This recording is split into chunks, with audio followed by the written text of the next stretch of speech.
Well, good evening, everybody. I hope you can hear me okay. I have a very loud voice, which I will hopefully not use too much later. I'm getting to that.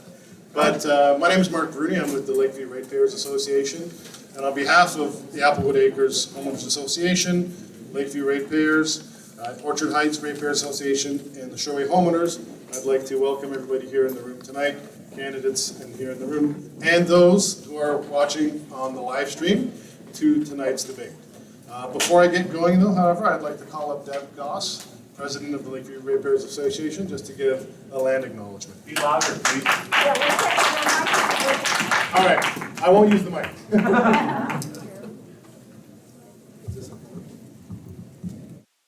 You hear me? Okay. I'm going to have to change my glasses, though. Hold on. Wrong ones. Terrible. Okay. We would like you to join us in acknowledging this land on which we tread as part of the treaty lands and territory of the Mississaugas of the Credit. This land acknowledgement is in recognition of the indigenous peoples who have inhabited and cared for this land before us for thousands of years. We would like to acknowledge the Anishinaabe, Huron-Wendat, Haudenosaunee, Ojibwe, Chippewa, Métis, and the Mississaugas of the Credit Nations. We would like to show honor for the sun, the sky, the water, the earth, and its core, which also deserve recognition and respect as necessary elements of our lives here. The great tree of peace is important for all of us to join together in unity. We are all connected, not only by its roots, but in many subtle ways. We would like to show our gratefulness for the opportunity to work, play, and live on this land by giving our greatest respect to its inhabitants. Chimugwich, thank you.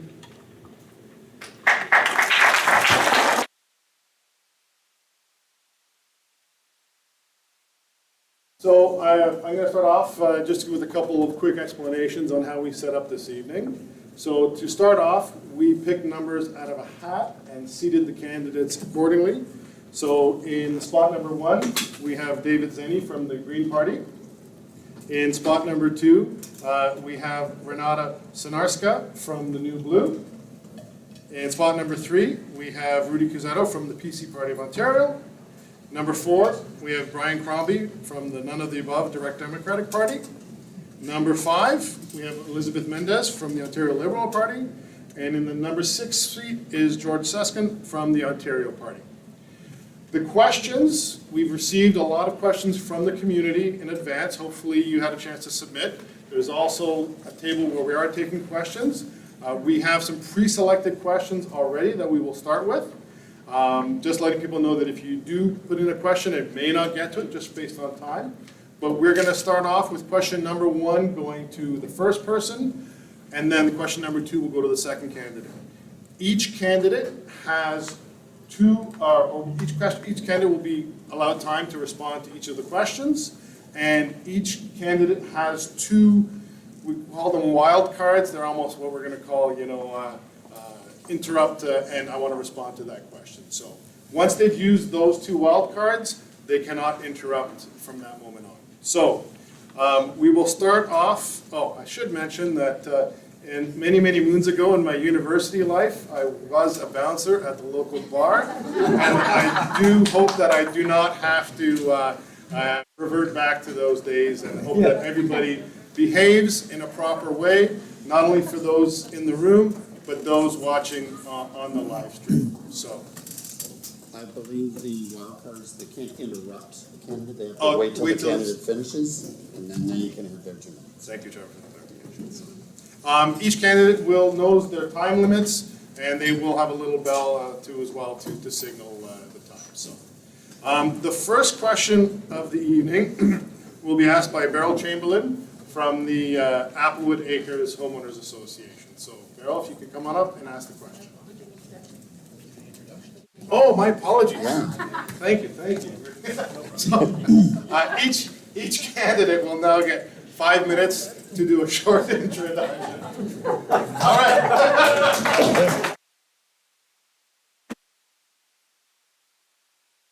Thank you, Rudy.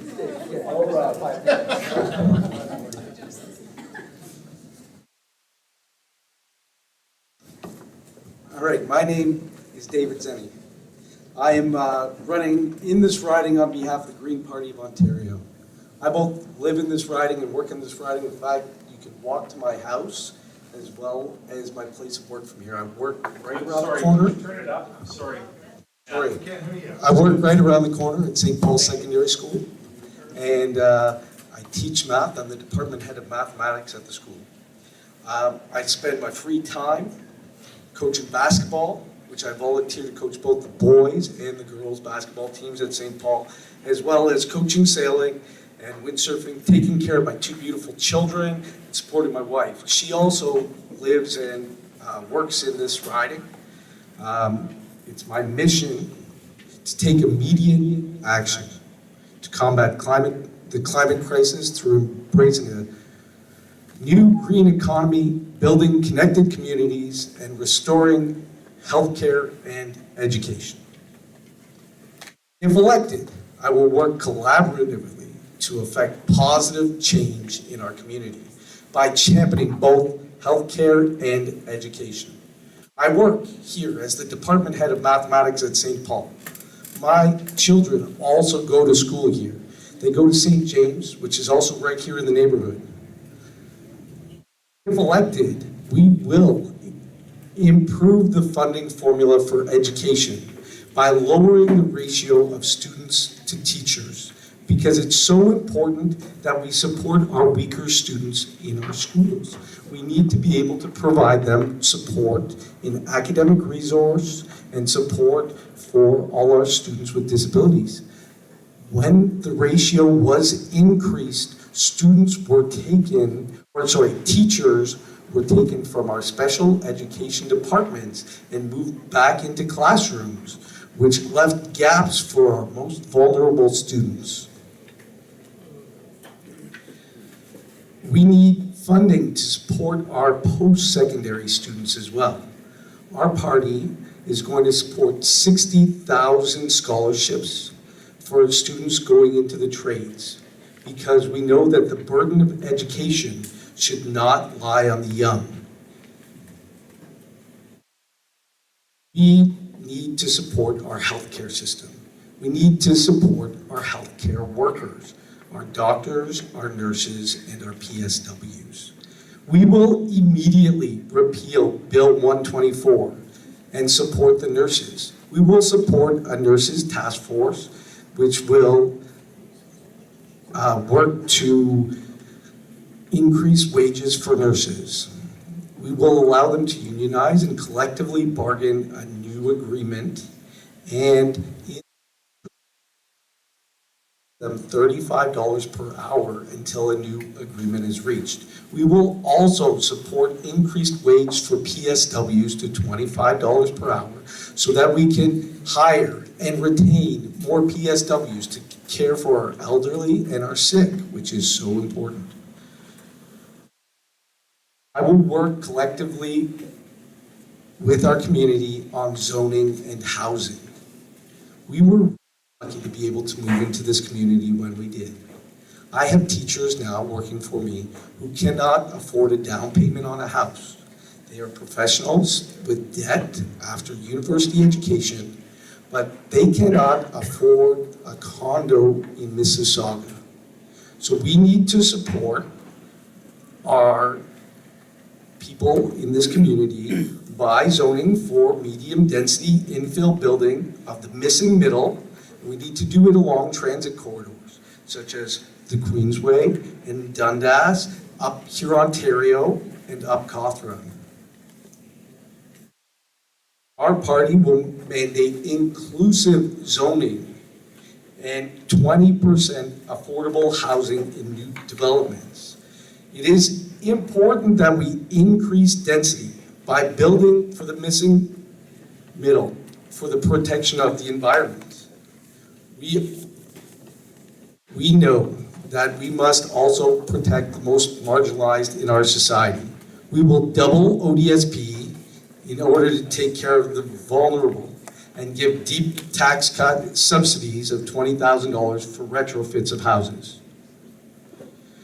We must care for the people of our communities, all of the people. It is supporting the people That should be the ultimate goal of any government.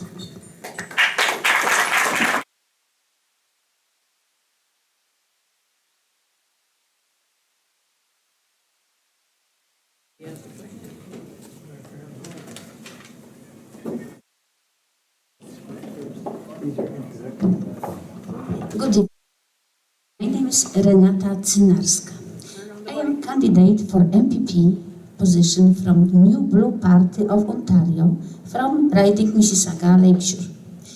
I am electrical consulting engineer and electrical contractor with over 20 years of professional experience and intensive volunteer work. My idea in my volunteer work is to help people have happy and satisfactory life in community where everybody is always ready to support and help each other.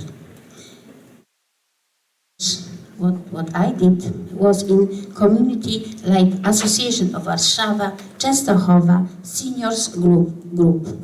Also, Club of Fishermen was established to support each other in time of pandemic.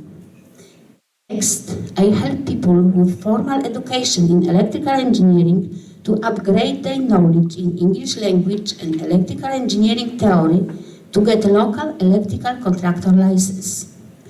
In my broadcast in radio, I educated listeners how to recognize symptoms of broken and unsafe electrical installation in their home. Regarding my riding area, I would like to focus on promoting access to affordable houses for people who are eligible for this support. I also have some idea to solve problem with shortage of skilled trades. Promoting more education programs for apprentices in construction area, we can create more families which can let more independent their own houses and apartments. Regarding program of my New Blue Party, we have several very basic program elements. First, we would like to fight to end all COVID-19 mandates.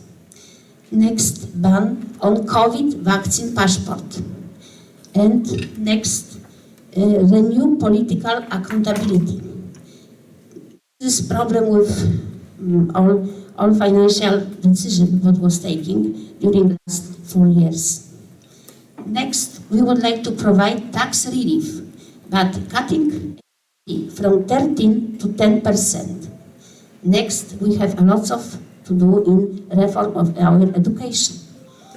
Because we would like introduce alternative schooling tax credits and stopping vogue activism with the removal of critical race theory and gender identity theory in schools. Next, restore dignity and transparency in our healthcare.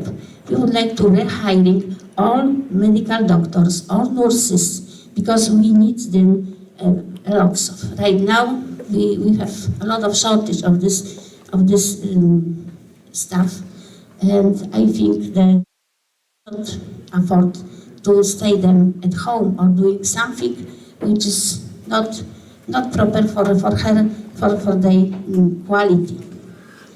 And this is for now. This is all what I like to say. Thank you.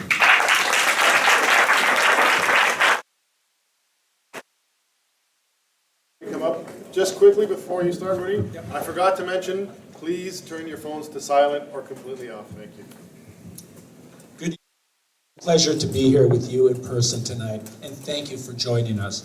And thank you to our hosts tonight with the Lakeview Ratepayers Association, the homeowners from Sherway, Orchard Heights, and Applewood. I'm excited about the future of Lakeview, our future of Mississauga-Lakeshore, and I'm proud of all the progress we made together over the last 4 years. That includes the single largest investment in hospital infrastructure in Canadian history to completely rebuild the Mississauga Hospital into the largest, most advanced hospital in the country, almost triple the size of the current hospital. This should have happened 15 years ago, but we're getting it done. We're also expanding the Queensway Health Center, adding 150 new beds just across the Etobicoke Creek. We're building 1,152 new modern long-term care beds in this community, more than any other riding in Ontario.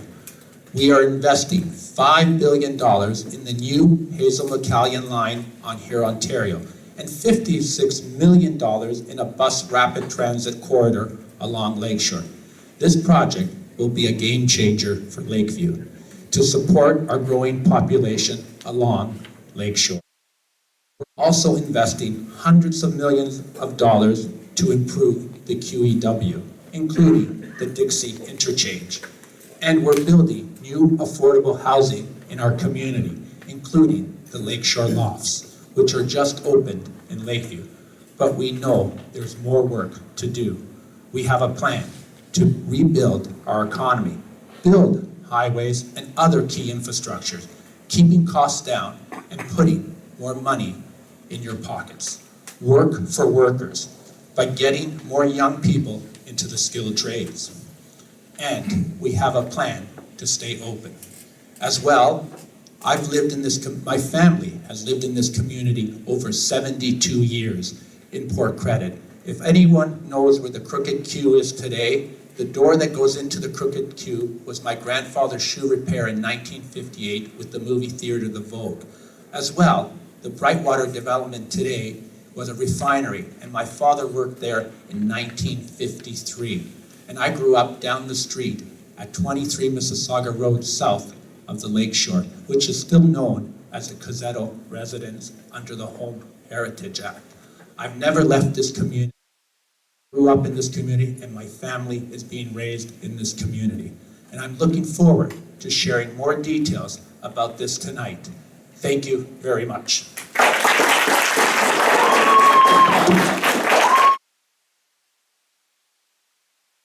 Ryan, 5 minutes.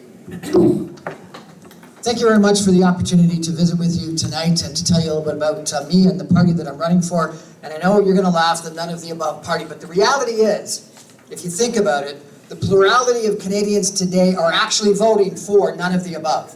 Our turnout is so low in our elections that the actual turnout times what Rudy got in the last election is less than the people that didn't vote. People today are not voting because they're disillusioned, and I've become very disillusioned with our political system. The people up here on this stage are all good people. I know some of them personally. They're all very good people, and they go into politics with a hope that they can make a difference. The problem is we know in our political system today that once they get to Queen's Park or to Parliament Hill, they do whatever the whip and the leader tell them to do, and they no longer become your representatives. They're no longer influenced by what you say. And the ones that do, like one of Rudy's compatriots was kicked out of his caucus because he was actually saying what Rudy just said, no more mandates. He said that and he was kicked out of the caucus. And the other one started this party and the other one started that party. The political system is not working. And so therefore the none of the above party stands for something called direct democracy. Direct democracy has a couple of things. Number one, referendum. Referendums are things that we use when we have really important questions. If it's Quebec separation, we say it's time for a referendum. If we think it's time for an electoral change, we have a referendum. In a corporate world, which I've been involved in, if you have a major decision, you don't let the board of directors decide, you put it to the shareholder vote. And often, those have to be a 66% vote. Very important decisions should go to the people, should go to referendums. But for some reason in Canada, we don't trust you. We don't let you make those decisions. Elected representatives make those decisions, and frankly, they all make the decisions that the whip and the leader tell them to decide. They don't get to decide on their own. There's very, very free votes in Parliament. Referendum work in California. They work in the United States. In Switzerland, you get a booklet every year of a whole bunch of things that you vote on, and then you get the right to choose things that you want to vote on next year. The vast majority of referendums put forward by people, and there's lots of academic studies that have proven this, actually get passed. The vast majority of referendums that get put forward by special interest don't get passed. And if they get passed, they get overturned in a later referendum vote. Think about Proposition 13, that California vote that we all heard about as this big problem. It actually got turned over in the subsequent referendum vote. Second of all is recall. The vast majority of people in this, you people are fantastic because you're out actually listening to us talk. but the vast majority of people go into the election and they're going to vote based on a color, a brand, and a leader. They're not going to actually care whether it's Brian CROMBIE or Elizabeth or whoever's on the ballot. They're going to just vote for what they voted for and their parents voted for and the color that's on the sign on their door. They don't think that through in regards to who they want to vote for. But it's interesting, in a by-election, they do, because then you're actually deciding who the person is you want. Recall, which happens in the United States, happens in several countries in Europe, actually works. Signature on that they want to recall, the politicians smarten up. And if it's not recall, it's term limits. 2 weeks ago I was in Dallas, sitting with a gentleman that was a very good city councilor, but he had to go for another job because he was past his 2-term limit. Term limits work. Term limits work for the President of the United States. Term limit work for a lot of different municipal positions in the United States. Why don't we have term limits in Canada? Because term limits, without the term limits, people just stay there forever. So referendum, recall, term limits, and I think the most important one is a proportional representation. The Liberal vote in the last federal election counted for 150%. A Liberal vote in Toronto counted for 150% of a Conservative vote in Alberta.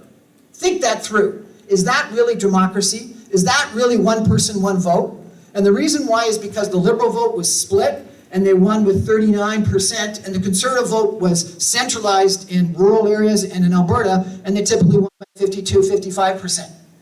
That's not democracy, people. I'm sorry, it's not. It is our first past the post system that Justin Trudeau, sorry, a Freudian slip there, Justin Trudeau said 1,500 times in the last election it was going to be the last election under the first past the post.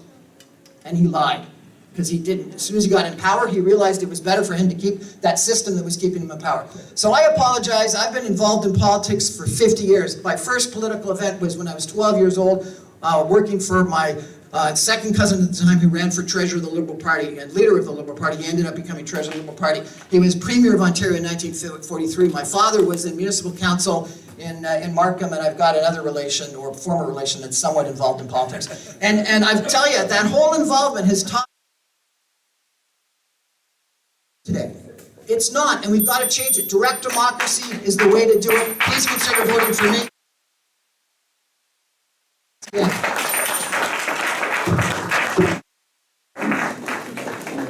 Thank you, Brian. Elizabeth? Thank you, Deb, Jamie, Bro, and Mark, and your teams for hosting us tonight. And thank you to the Army, Navy, Air Force Veterans Club for their event space. These debates have been a long-standing tradition in our community, and I'm so glad we're able to hold them in person again. I'm so thrilled to be with you all here tonight. My name is Elizabeth Mendes, and I'm proud to be your Ontario Liberal candidate. I remember the first debate I attended in this riding. It was hosted by this very group and moderated by the legendary Jim Tovey, someone I am proud to call a mentor. I was proud to call a mentor and a friend. As many of you know, I grew up in Applewood Acres. I spent my youth walking to Applewood Plaza to get ice cream at Baskin-Robbins, and many of my teen years, Beryl would know because I went with her daughter, across the pedestrian bridge to Dixie Mall to hang out with our friends.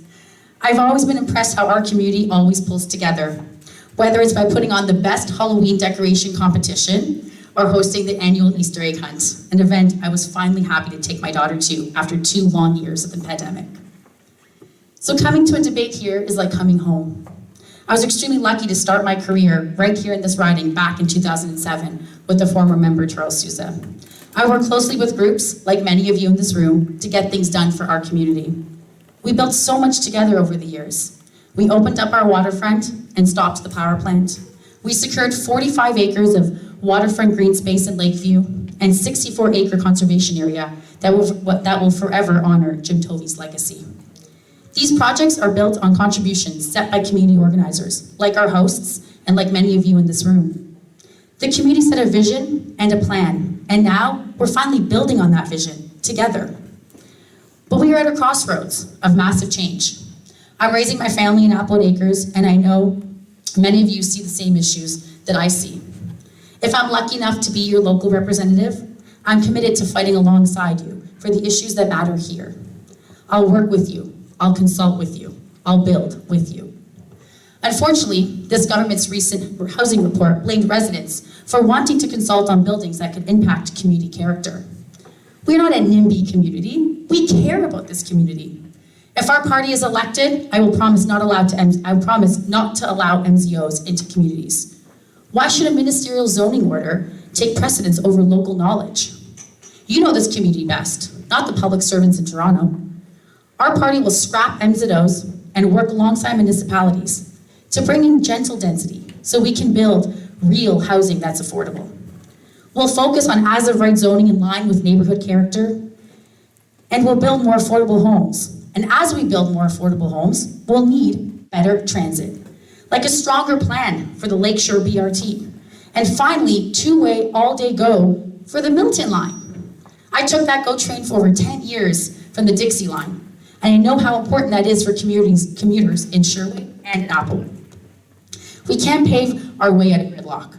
We need to connect transit to move our growing community and protect our environment. Our planet is vulnerable. That's why it's so important to keep environmental organizations like the TRCA, like the CVC, and the future Jim Tovey Conservation Area properly funded. An Ontario Liberal government will reverse Ford's cuts to local environmental groups so we can live in a livable planet for our children, and we can be proud of the place we live in today. With the empowered community consultations, environmental protection measures, and clear partnerships with municipalities, we can realize gentle, sustainable growth. The vision people in this room fought for over a decade. It's time for different levels of government to stop pointing fingers at each other. We can work together to deliver on the legacy set by visionaries like Jim Tovey and many of you in this room. We may not always agree, but if elected, I commit to always listening, to showing up, and to being your champion at Queen's Park. Better is possible here. I know it is, and that's my promise to you. Tonight, I look forward to showing you what I and my party can do to make that promise a reality.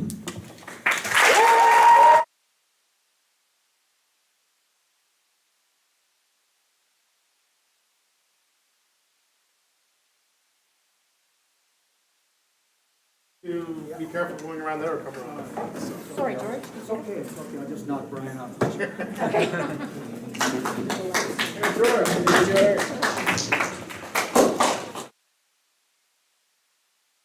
Ladies and gentlemen, how's everybody tonight? This is great. Love to see everybody here. It's a full house, and obviously the elections mean something to you or you wouldn't be here. So, good evening. My name is George CESCON, and I'm here on behalf of the Ontario Party, running for the Mississauga-Lakeshore for the MPP position. A little bit about myself. I have worked in the private sector for the past 30 years, held such positions as Associate Vice President, National Director. I've worked in the industrial, commercial, business sectors for projects, construction, project management, respectfully. Outside of work, I volunteer my time. I've sit on board of directors, been on PMI for the past, for 5 years, as president, past president, held positions serving in the community at food banks, and have dedicated giving back to the community in coaching hockey as well. I've coached minor hockey, decided to coach high school hockey, and also coached junior hockey. So love giving back to the community. Thank you. So why public sector? Here in Ontario, my parents being a European background, at a young age, I got taught very early that you have to help each other and you have to look out for each other. To me, after what's been happening in the last few years, I want to look out for everybody here. I really believe that we're in a situation now that we have to correct what's been done. Thank you. It's time to step up for the constituents here in Mississauga, and I want to make a difference. I have spoken to in the riding, especially over the last couple of weeks, have told me some dreadful stories in regards to loss of jobs, forced mandates, children being in class with having to have masks on, and what that's done to their mental health, what's been going on with the price of housing, cost of housing, where kids in their 30s are living in basements of their parents' homes because they can't afford to buy a house right now. That's what's happening. Gas hike and tax prices, everything. Ladies and gentlemen, this is getting out of control. I will advocate for you and to try and we will bring back the economy again. Healthcare, canceled surgeries, retirement homes for the elderly. What are we going to do? The processes don't work. The procedures don't work. We have to advocate for changing this. We have to bring back the nurses that have been let go, ones that are looking to get back in. Long waiting times, canceled surgeries, again. Healthcare, education, we will support education funding for the students. How many times have you heard kids are coming out of school, they've got a $50,000 ticket item that they can't get out for 10 years or 15 years. How are they supposed to start their life? Education is supposed to be something for the children that they can actually get out of school and start their life and not be able to live after they get out of school. We will advocate for that. We will help with the funding for the education for the students.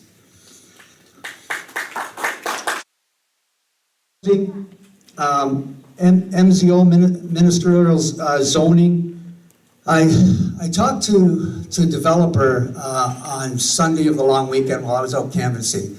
And he said to me, he said, George, you know what? He said, I'm a developer. He said, I've put the building permit in 4 years ago.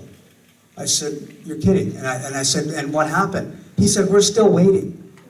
So you have these developers out there. He said, I'm wanting to build at QEW Mississauga Road. He said, QEW in here, Ontario. He said, I can't do that. He said, because I don't have the approval to be able to put anything up there. He says, we need to change what the waiting times are, what the process is with the city, with the governments, municipalities, and Ontario government. I completely agree. That's way too long to have to wait for a building permit. But having said that, I want to thank you for allowing me to be here this evening, and I look forward to speaking to you again soon.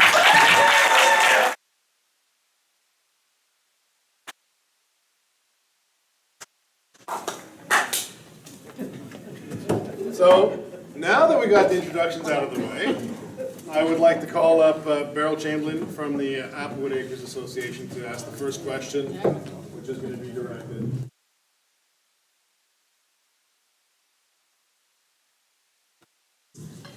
Okay, because approved development will bring over 75,000 new residences to this area without any corresponding plans or budgets to increase the volume on our roads and transit, what will you do for those who will sit in snarled traffic each day, or for those who use transit in spite of infrequent service and uncoordinated connections, while your government plans to spend many billions to create a highway 30 kilometers away for unplanned developments through ecologically sensitive lands? The question is, will you stand up and object to Highway 413 to help redirect the funds to the areas that need better roads and transit now?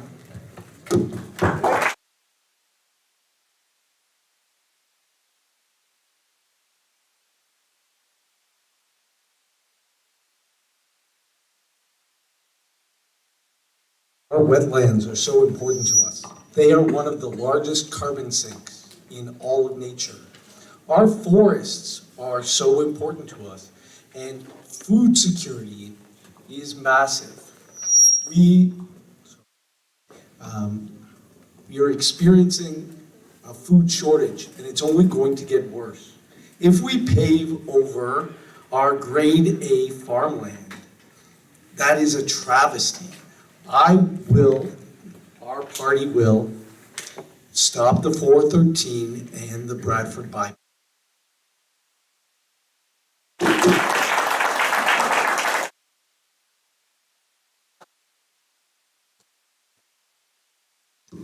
Regarding my party, we are agreed that we protect our environment, protect our children, our families, And also any decision related to our environment, industry, infrastructure has to be done in common communication, common discussion with all society. Right now, I support your idea to cancel this project, but before any of this decision, we have to make some deeper analysis of all this situation to make sure that any decision is the right decision for our future, for our life, and for our children. Thank you.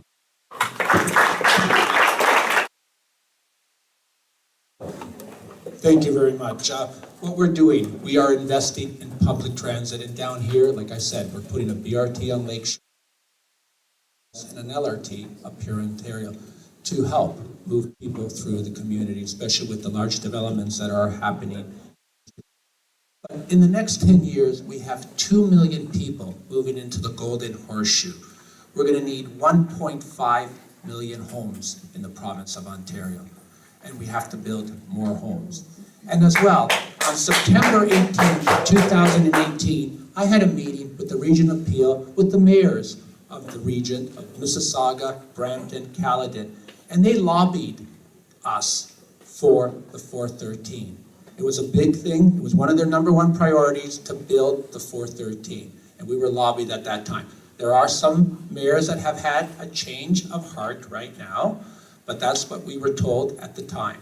So we are going to continue to build that highway, not only for the people that are coming into the community, but to move our goods. We're going to be the #1 jurisdiction in North America to build electric cars. But not only building the electric cars here with well-paying jobs, we're building the battery in Ontario as well. In Windsor, we're hiring 2,500 people to build the battery.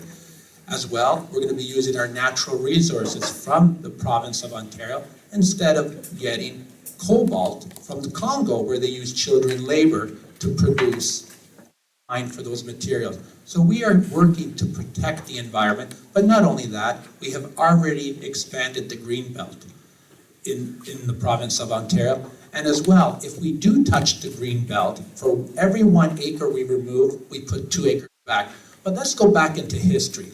Kathleen Wynne and the Liberals cut into the green belt 17 times and removed 390 hectares of land out of the green belt.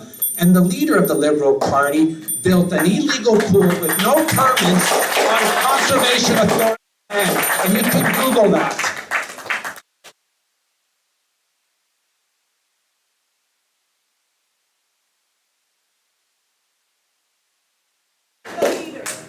I think this is probably the biggest mistake of the current Conservative Party.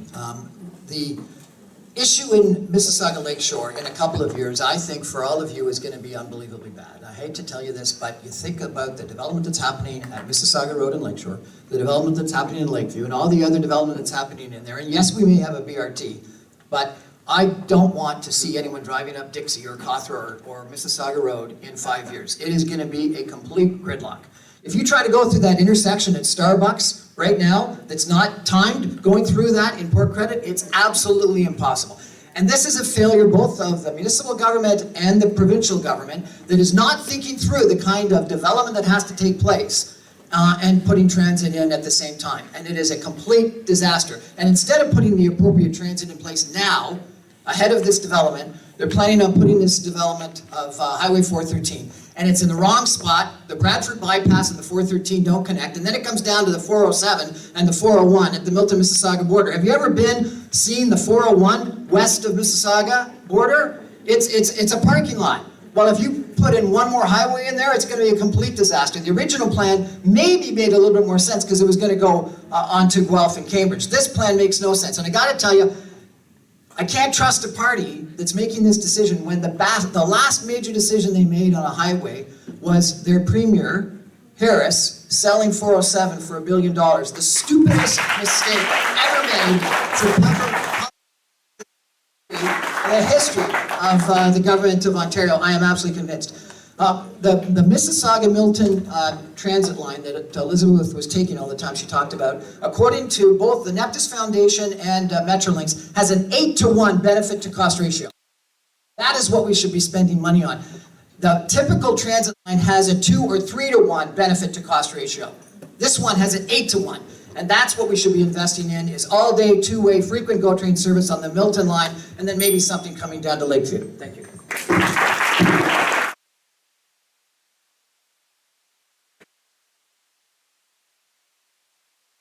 Very much for the question. It's something I get a lot actually at the doors every day.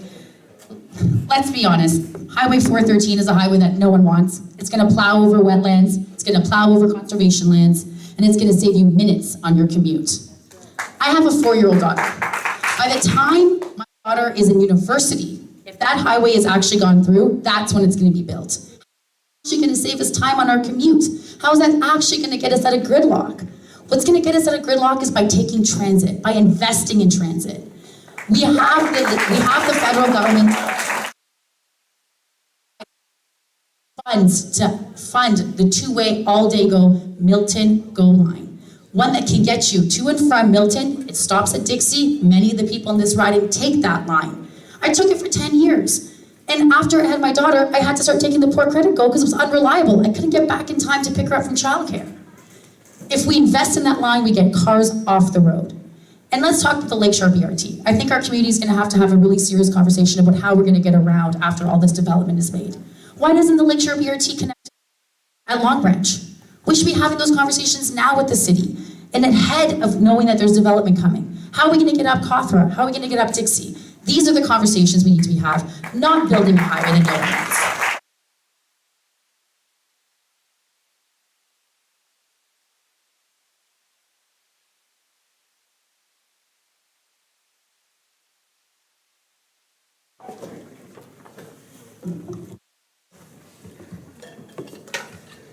Highway 413. Well, ladies and gentlemen, let me tell you, there's a task force that's looking into this. And what I'm hearing from the rest of the candidates and when I'm hearing the applause is we need to understand what the municipality needs and what sort of transit structure we need here in Port Credit and Clarkson, along the QEW. It's obvious that the planning never actually happened with the previous governments. And they didn't keep up to the growth of the municipalities and the city. So what happened is, now we're in the gridlock that we are today, and we're trying to catch up. We're trying to catch up. Nobody says that this Highway 413 is going to be the be end and all, and it's going to be the savior. But will it help? Perhaps. But at what cost? We're not going to go through the wetlands, golf courses, but there needs to be a task force that clearly states and understands what the effects are, the cause and the effect. Anything you do in your reports, there's a cause and effect. And if the Greater Toronto area is up to 8 million, and they're planning on being 10 million, we need a plan in place. Ladies and gentlemen, I honestly think we've got to look at this as what this means to move forward in future development to keep up with the population. Thank you.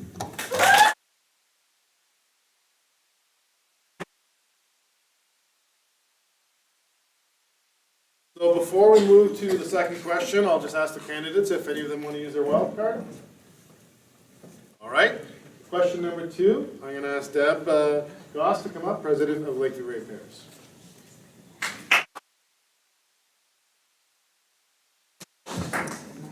So this question is for the candidates with respect to the Lakeshore Complete Street Study, which is supposed to improve the experience for people traveling along the Lakeshore corridor from the Oakville border to East Avenue.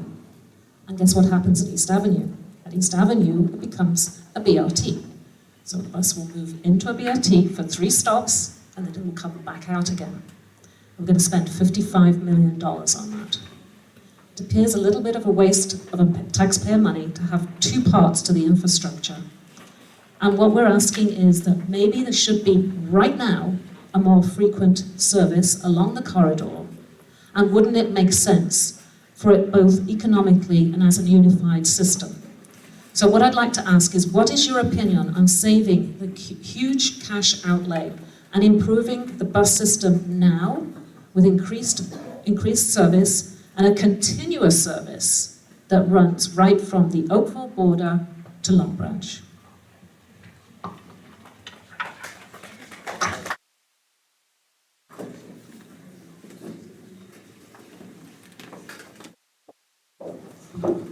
I think that for this question, I would like to, like always, think what is the population in this area, what is the needs of people who are living there, what is the age of people who are living there, what of future, maybe schools, maybe industry, maybe some service area, and we have considered all of these aspects of this area, what people will need now and maybe for the future.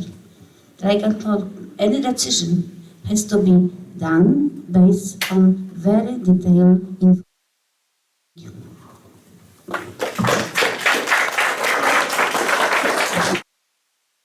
Although transportation is going to be difficult down here with these two large developments happening in the city of Mississauga down here. And we are working closely with the city, with the councillors and their development team, how we can move traffic much quicker down here with BRTs and other transit mechanisms to move, as well as a GO train that will come every 15 minutes ways. And that's what we've been doing with the city and the province of Ontario through the Ministry of Transportation. And we're going to continue working together to make it more easy for people to move. But we have to understand that we do have 2 million people moving 10 years, and we need to build around our public transit system. And it will be an issue, but we are going to work together to build better transit for the province of Ontario. Thank you.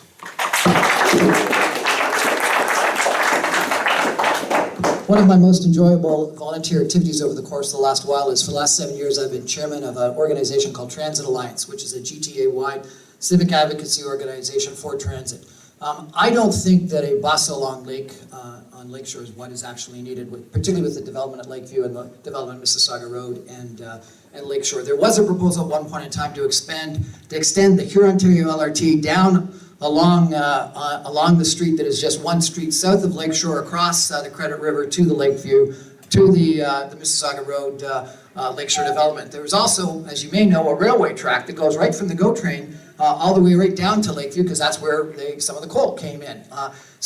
And as some of you know, the streetcar used to come from Long Branch down towards this area that we're in right now, to Lakeview. All of those are the right solutions, along with not just 15-minute GO train service, but 7-minute GO train service. Transit ridership goes up dramatically, statistics show, when you no longer look at a schedule, when you just go. And so if you've ridden the subway in Toronto, you know, you just go, you don't look at the schedule. But in the Milton line, for sure, you look at the schedule before you go, because if you miss that last train, you're dead meat. The Lakeshore line's better, but it's not perfect. It should be not every 15 minutes, it should be every 7 minutes. And there was a proposal at one point in time to put another stop at Cawthra. If you had a couple more stops in Mississauga and service every 7 minutes, it would be like a surface subway. If you had a surface subway going from Oakville to Toronto, no one would take a bus the whole way. They would jump on the GO train and take that. And then what we need is we need a way to get from Mississauga and Lakeshore up to the Port Credit GO train station, and we desperately need a transit solution to get people from Lakeview to the Long Branch GO or onto the GO itself. That's the solution for these developments down here in Mississauga-Lakeshore.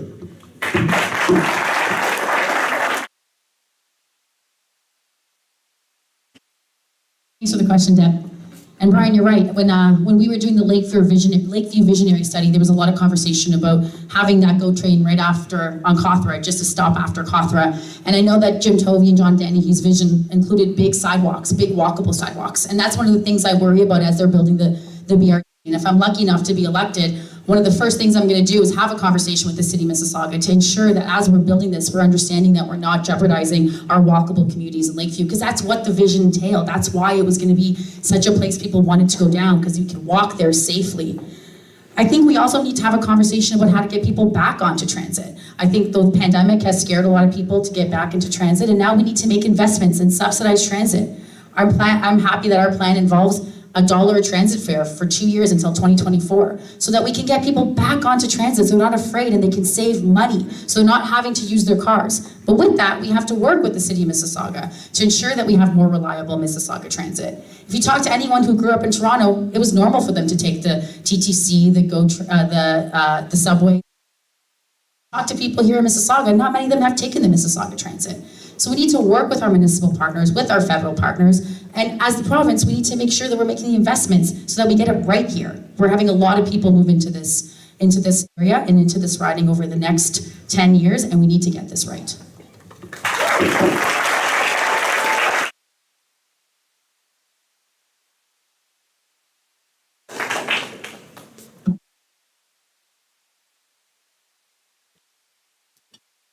Ladies and gentlemen, the demographics in what's going on here in Mississauga has to still be looked at and developed. It's nice to come up here and make all the promises you want, but let's be realistic here. We need the buses to run, we need the trains to keep going, we need a lot of help in this area. Mississauga Road, QEW, anybody drove by there lately? Well, guess what? That's a 5-year plan happening. It's going to take another 5 years to get that completed. Why? Because there was no planning at all with the previous governments in place. So we can sit here and talk about buses and trains and, working with the city. That all needs to happen, but it needs to happen now. We need to get ahead of the game. We already know what they are, and if elected, I will certainly sit down with every individual and make it happen. We will get there. I promise you that. Thank you.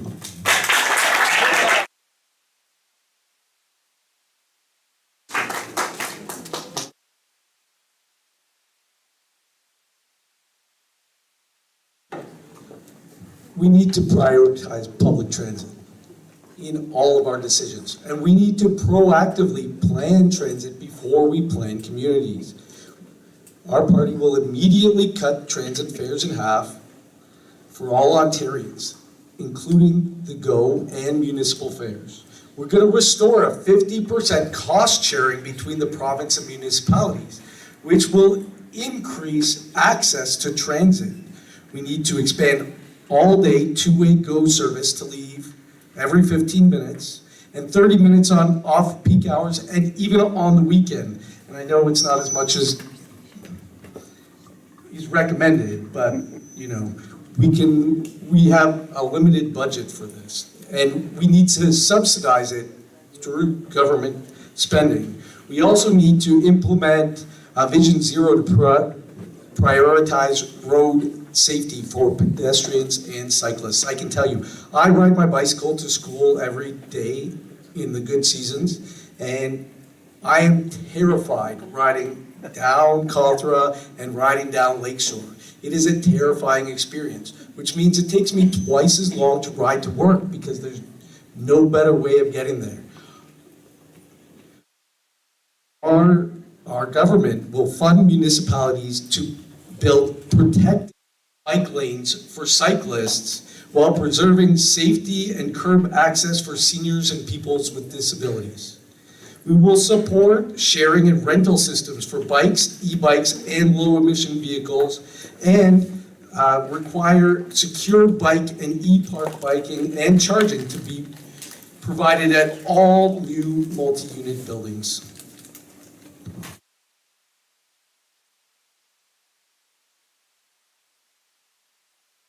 Our first wild card.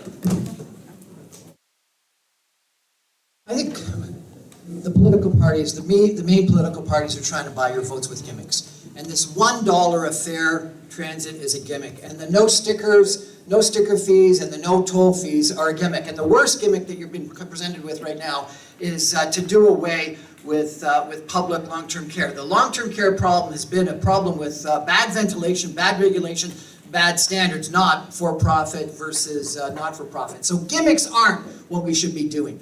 There is lots of studies that show that fares aren't the problem in Toronto. What is the problem is service, and I can prove it. Like you were taking the Milton line, I was taking the Lakeshore line, and if I got on the Express, I could stand up the whole way to Union Station. If I waited a few minutes and took the local, I could sit down.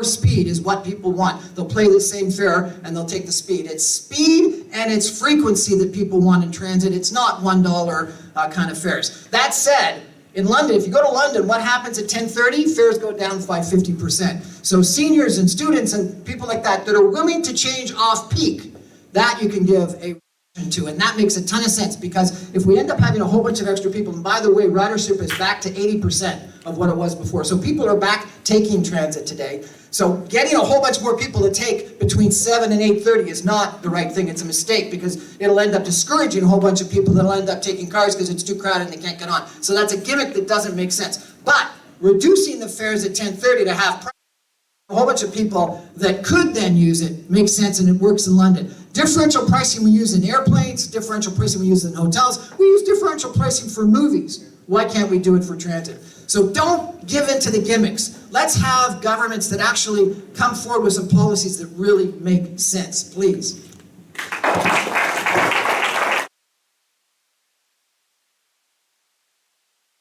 See any other wild cards? So James Pugh from the Sherway Homeowners is going to come up and ask the third question of the night.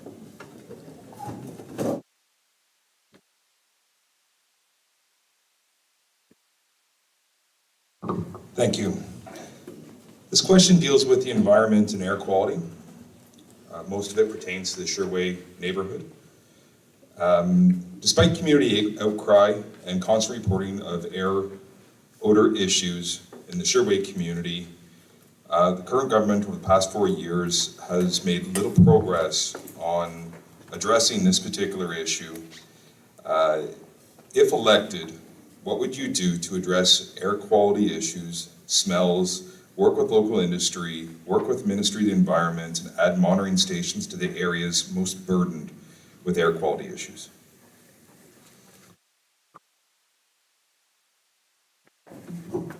And that is a great question there. It's regarding the Tonoli plant, that's the big issue in this riding here. And we've had many meetings with the Minister of the Environment at that plant to talk about. What I'm working on now is to have a quarterly meeting with management there and the community to explain to us when there is an issue and what the cause of that issue was and what we have to do to move forward. We do that already in Clarkson with the community over the old Petro-Canada plant. We have quarterly meetings, and I attend every quarterly meeting with them to explain to us what the issues are and what they're doing to improve the issues moving forward. So that is what we're working on right now with the Tonoli plant here in Mississauga to prevent those issues to continue in our riding. Thank you.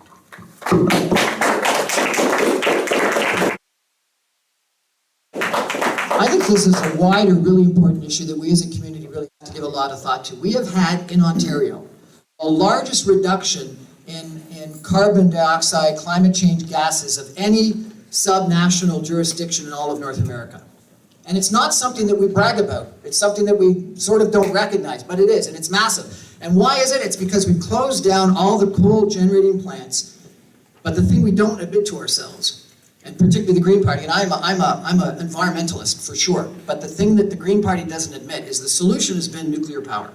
Nuclear power in Ontario has been that base load that has allowed us to close coal and improve. And you know, smog days, when I was a teenager, when I was a young adult, smog days were a huge issue.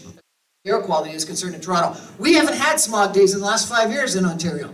We haven't had smog days, and that's because we've closed coal. However, we are refurbishing one nuclear plant, another nuclear plant to refurbish, and the only solution right now is to replace that nuclear power. The incremental that's wind and solar and other things. The only solution they have is natural gas, which isn't as bad as coal, but is bad. So if you're worried about air quality, the biggest concern you've got, I have to admit it, is the fact that we're not going to replace one nuclear power plant and what we're going to do to actually replace that power. And the Green Party, who have got a whole bunch of positive policies, have one problem, which is that they're not supportive of nuclear power. And nuclear waste is an issue, there's no question about it, and we all should be mindful of it. That said, if we don't replace it, we're gonna have smog days again, because we haven't planned for what we're gonna do to replace that nuclear power plant. And we should, and we need to. Thank you.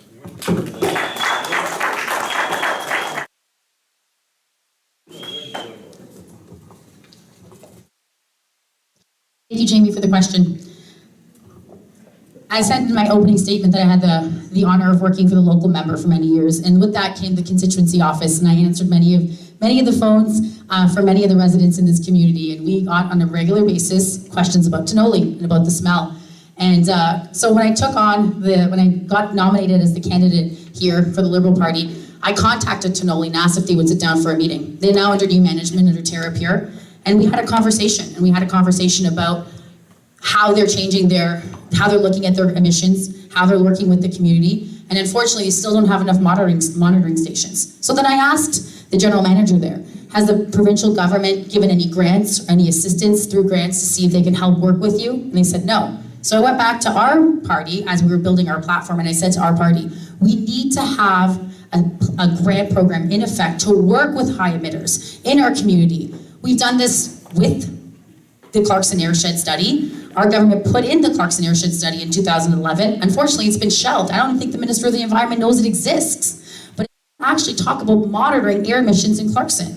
And why can't we have the same thing here in Sherway? Why can't the government work with companies like Tonoli, Tara Pure now, to see if they can help them put in these emissions, they can put in these things for smell. So I think this is something that we can do, and I think we should do it. And this is something definitely that I'm going to be committed to working with.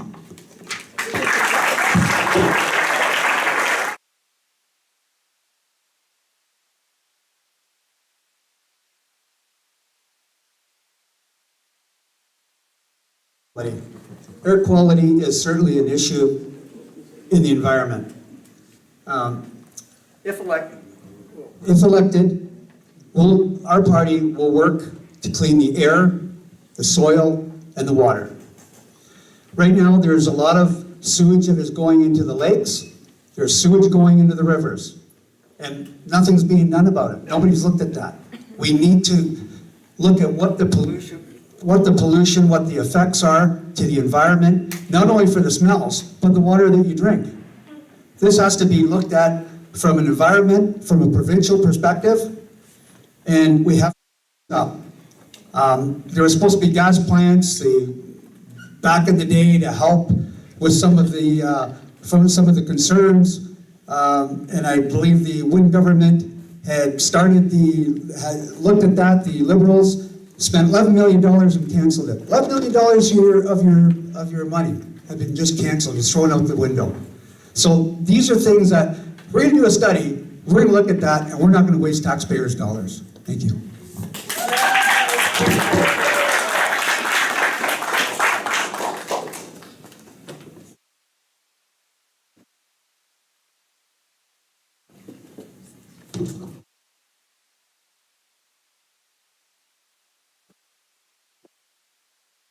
I agree. We need nuclear power. Our baseline power in this country, in this province, needs to come from nuclear as well. But we also need to make companies accountable. We need to build circular economies so polluting companies become responsible for their waste. We need to restore the office of the Environmental Commissioner, which the Conservative Party got rid of. We need to establish and enforce an industry sector standards for air and water pollution. There should be standards that are set that must be followed. We need to restore a robust environmental assessment process and reverse changes that have allowed assessments to be streamlined. Ensure that assessments consider climate impacts and climate-friendly alternatives, and restore automatic environmental assessment of public sector projects, plans, policies, including, but not limited to, timber and management on crown lands. We need to ensure that our water is protected and that people are not polluting the water. So we are proposing a blue belt where we will protect all the watersheds that are watersheds for Lake Huron, Georgian Bay, Lake Ontario, and Lake Erie. Water is our most valuable resource and we must protect it.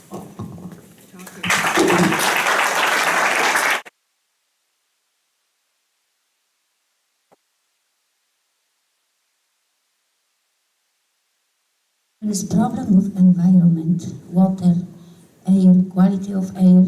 More affected are people who live in there. They have children on these families. This is the worst what can happen for people.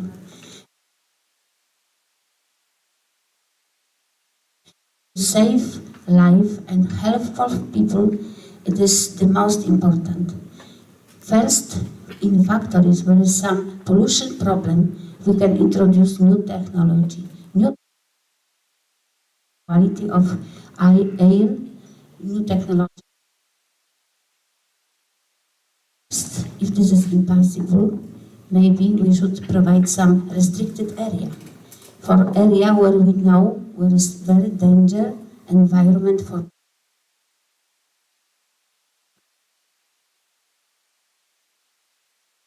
not never cover cost of people's health and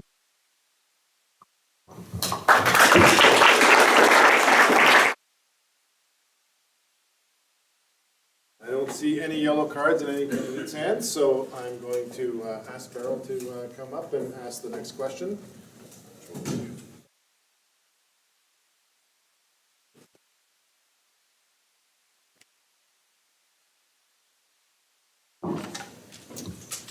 This question is about MZOs, Minister's Zoning Orders. MZOs override local planning authority to approve development without engaging the usual analysis or public participation.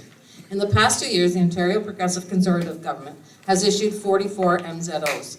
Previously, 1 per year was issued. Recently, an MZO was issued in Richmond Hill, which approved 67 high-rise towers as tall as 80 stories, adjacent to a residential community. The question is, MZOs deny residents of municipal government a say in their community. Will you safeguard the neighborhoods of Mississauga-Lakeshore and ensure that no MZOs are issued in our communities?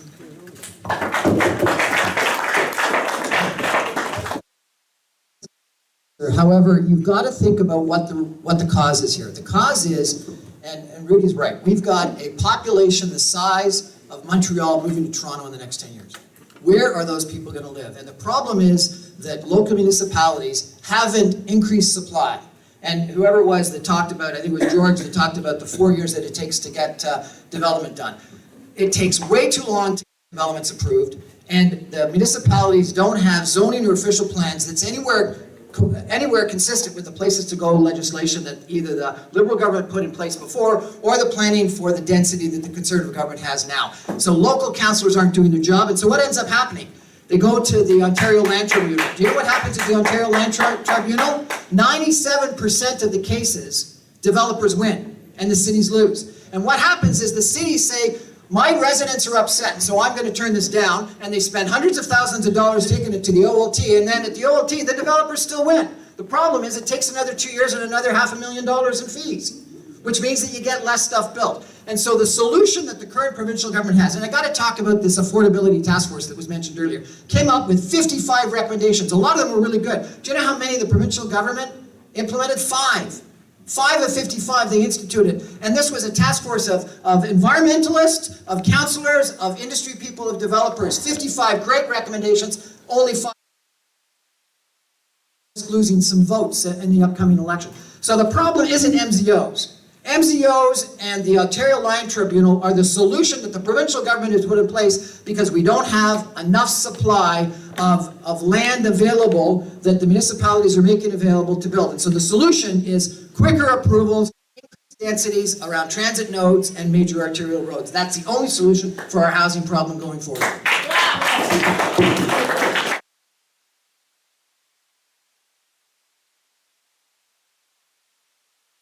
Thanks for the question, Burrow. I was pretty clear in my opening statement what our party will do with MZOs. And it's unfortunate that over the last 4 years, this government's actually used 60 MZOs. And, you know, my PC opponent will say that they were used for hospitals and critical infrastructure, but 18 of them were used on farmlands. And let's talk what an MZO does. An MZO overrides municipal and environmental protection. That means even if you are building critical infrastructure, you may be building it on a floodplain or in a taxed airshed. I think I've mentioned I am a proud member of a board director of a long-term care home and affordable housing complex. And we didn't get an MZO, so we went through our environmental protections. And when we went through that, there were some downspew winds that were coming in from a plant up above. And the environmental protection report told us that a handful of those rooms couldn't have windows that opened because the air quality was going to be bad for the seniors that lived in those environments. That's what environmental protection does. That's when you bring in MZOs, you lose that. You lose the ability to know where you're building and what you're building on. I'm proud that our government will scrap MZOs and replace it with a new rules-based measure, to limited critical provincial projects and require very transparent community consultations with local groups to build infrastructure. Thank you.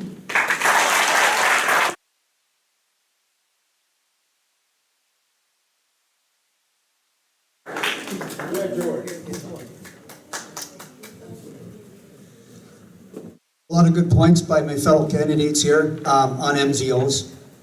Well, one thing I just wanted to bring up again, what I always look at in my background, processes, procedures, project management, there's always a cause and an effect. MZOs, for example, we look at ministerial zoning. What does that look like? Why do they put that in place? And what is the effect when they do that? I totally agree about farmlands, floodplains. You know, there's got to be new rules and transparency. But let me give you an example. In Elliott Lake, when the roof of the mall fell down, and the municipality said, we need to pass an MZO here because we have to put a grocery store up. We cannot have people in Elliott Lake without anything to eat. So that passed, and rightfully so. So there is a need for MZOs, but it's got to be transparent, got to work with municipalities, and each and every one should be monitored accordingly. Thank you.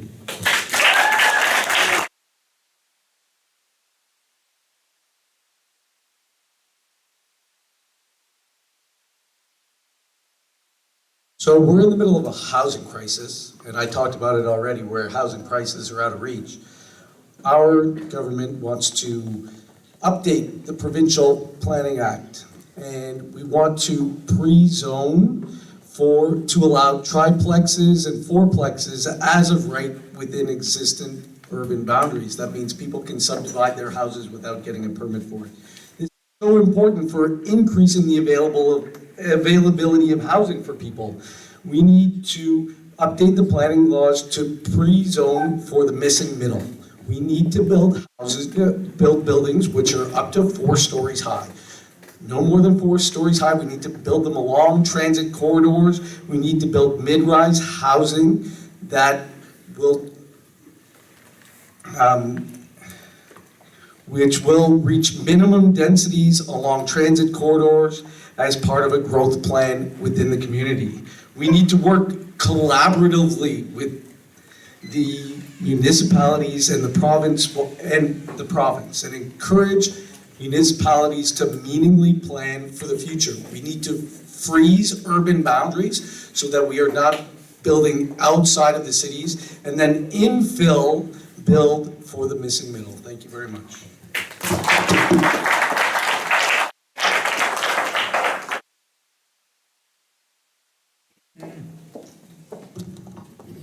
I think that any decision has to be very reasonable, even subject to building more houses.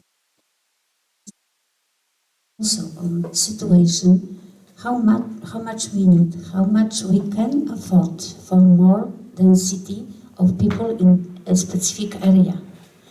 This can affect everything, our safety on the road, accessibility or all people to some services. And my idea is to find solution which can work for every group of our society. And this is the main idea to solution, depend on area or situation or population and all needs of this society in specific area where they people living. Thank you.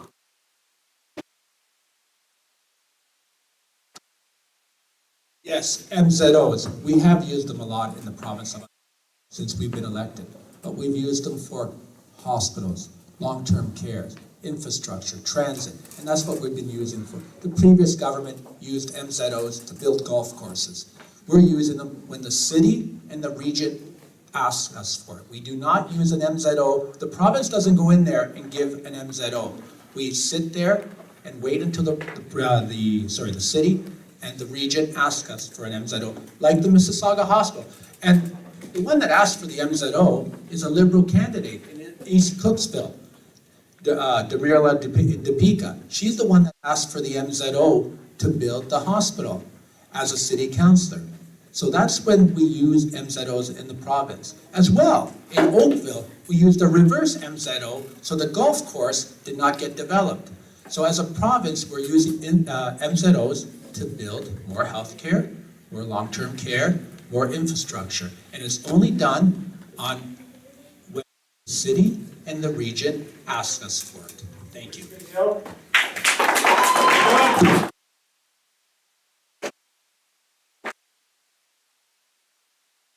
Yellow card.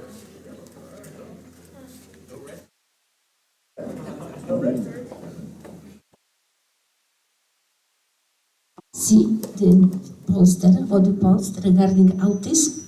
Yes. In the room, found out the autism wait list. Yes. Our party, New Blue Party of Ontario, he is high specialist in autism. He has very big achievement in treatment, in helping people with this problem. Even he had some TV program, how to help those people with these problems. I think that available right now in the world, which can be applied also in Canada. Thinking about health, I always promote to check whatever is possible in the world, in technology, in devices for therapy, for treatment, for diagnostic, also method of treatment, very serious problems like autism or something else. We need some more consultation, and this knowledge should be more available for, of course, consultation with specialists.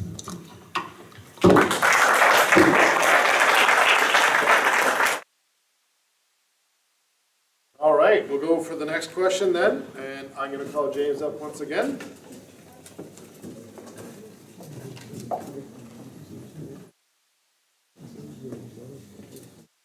All right, do I need the mic? No? Perfect. So this question deals with developers and the land tribunal. So developers in our riding are currently exploiting the land tribunal as a way of avoiding city rules and community concerns. The proposed provincial task force recommends making the land tribunal even more difficult for residents and community groups to assess, and comes with an increased cost of appeal from $400 to $10,000.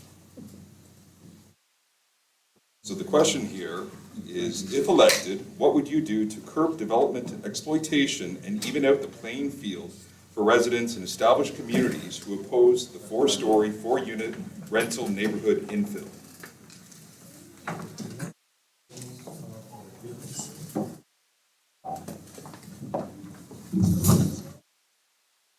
Thank you very much for the question. I've spent many weeks and months talking about this very issue with many of the ratepayers presidents and ratepayer communities around our ridings. It's not just a Lakeview specific or Sherway area issue. Unfortunately, one of the first things that this Ford government did when they were elected was scrap Bill was bringing Bill 108 that scrapped the LPAC, the Local Planning Appeals Tribunal, which actually had a component in there that asked for citizen involvement, and it encouraged citizen involvement. And that was built that way purposely because of consultations with residents, many of the residents in this room actually. And so now communities are faced being called NIMBYs. The latest housing report that this government special task force put together spent more time talking about NIMBYs in the report than real solutions. We need governments to work together. We need resident input. We need to work with municipalities. I had many conversations about the story plan, and after talking to many people in this community, including John Dennehy, we talked about what would make sense. And so our as-of-right zoning plan talks about no more than 2 stories with 3 units. That actually talks about gentle density. That means we're building more homes for people that need it, but we're not affecting community character. That's a plan that I think communities can buy into.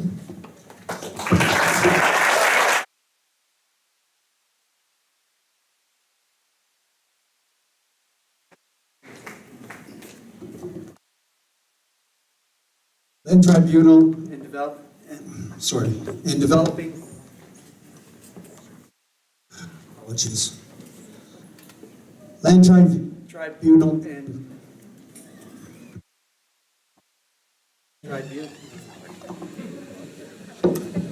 How's that? Developing land tribunal. Our position is that we would work with the municipalities depending on the areas and what that actually looks like.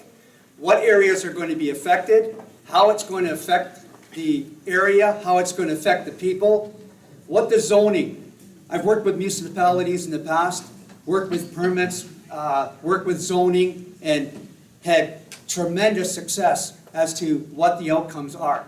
So we need to make sure you have a commitment from our party that we will work logistically with all the municipalities and include the other ridings when we're having this discussion. Thank you.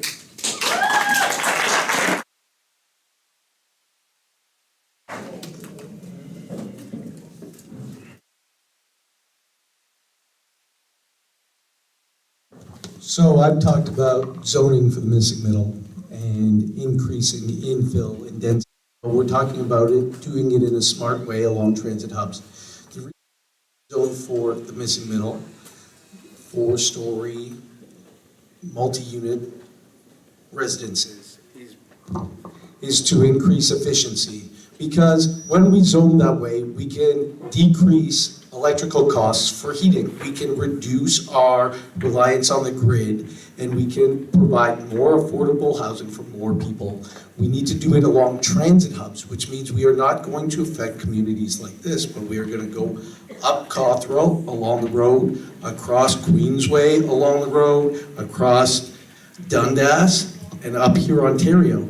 Increasing density along transit hubs makes transit more efficient, and it makes public transit much more viable because you can get many more people on it.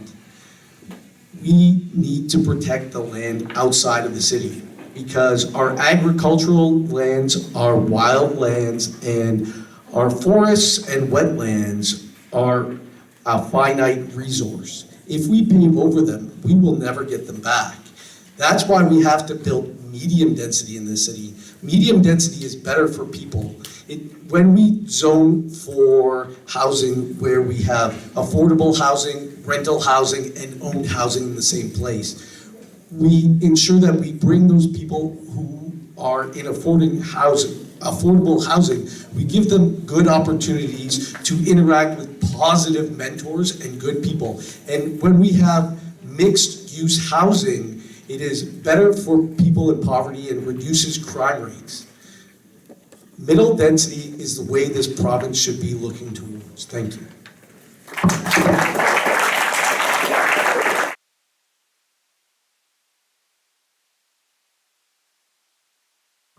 I think that first question should be density of people in this area and also health condition of people in specific area.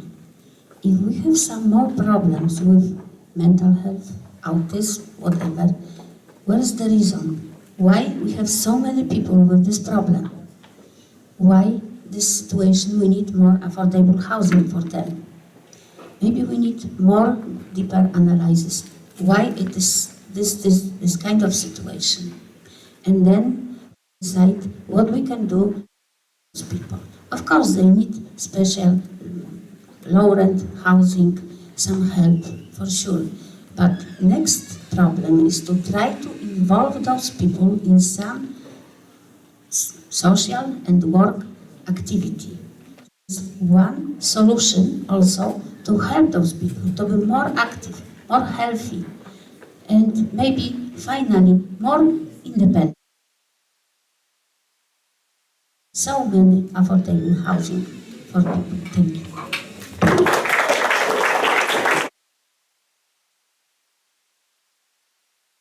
Our new bill, Bill 109, the More Homes for Everyone Act. We looked at all those recommendations that were offered to us, and there were a lot of recommendations to build 4 stories in residential areas, but we did not take those recommendations because we knew the community would not like that. But we know that we do of Ontario. Like I mentioned earlier on, we have 2 million people coming in. We need 1.5 million homes. We are building homes at a rate than before, which is great, but we have to continue building homes. But we have to look after the communities as well. And House Bill 109, the big city mayors all agreed with the bill because we gave them more power. Even on MZOs, they don't have to come to the province anymore. They can accelerate the build without coming to the province, so to get rid of red tape. Because at the end of the day, the city knows what they need for their community. So that's what we did with Bill 109, the More Homes for Everyone Act. And that's what we're going to continue doing, working forward and building Ontario for the people that are coming in. Thank you.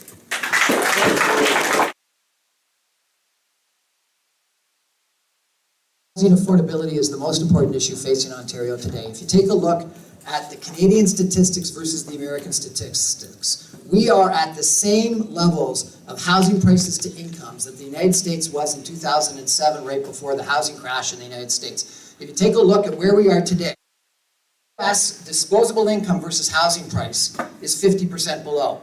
In Canada, it's 300% below. If you look at this week's Economist, its front page is on the coming housing crisis. And if you take a look at their article, they say Canada is one of those countries that is most ripe for it. And guess what? 2 cities in Canada are most ripe in the most ripe country. It's Toronto and Vancouver. And the problem is it's not just low interest rates. Clearly low interest rates from the central bank have impacted this. But the most important reason is because we haven't had the supply of housing, and the lack of supply of housing is both municipal government issue and provincial government issue. The Liberal government, for Kathleen Wynne, put in place a places to go legislation that had a sign of what the density was going to be in every municipality. Not one municipality actually passed official plans and zoning to equalize that places to grow legislation. In survey after survey, and David, I think you said one of the best things today, this missing middle is the issue. People in surveys say they like living in communities that are in that 20 to 40 units per acre. Typical suburbia is 6 units per acre or less. And all we're building in Toronto right now is 100 units per acre and more in condos. People in surveys say they like Park Credit, they like the beaches, they like Kitsilano, they like San Francisco, they like the places. And the question here, it's not going to be 4 stories everywhere rental. What it does is it's laneway house. It's the granny suite, it's the in-law suite. It's the type of housing that people want because that's what was built. And if you take a look at housing price increases in Port Credit, in the beaches, in Bloor West Village, close to transit, there's been the greatest appreciation. That's what people want, and we should be able to have them build it as of right, so they don't have to go through the municipal hassles.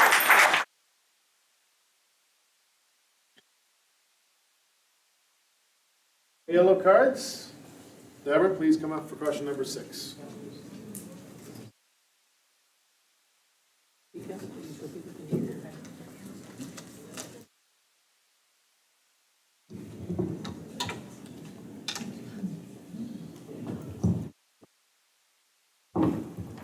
So, I can't hear you.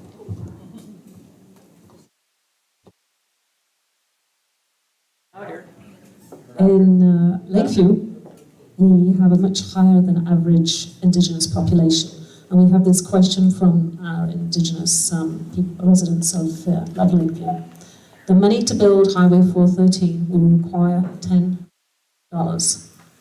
Those funds will be taken away from education, including Indigenous education and child welfare, both on and off the reserves.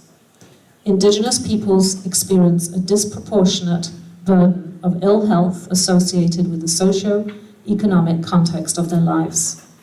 Currently, Indigenous children do not have any early education or access to formal childcare arrangements.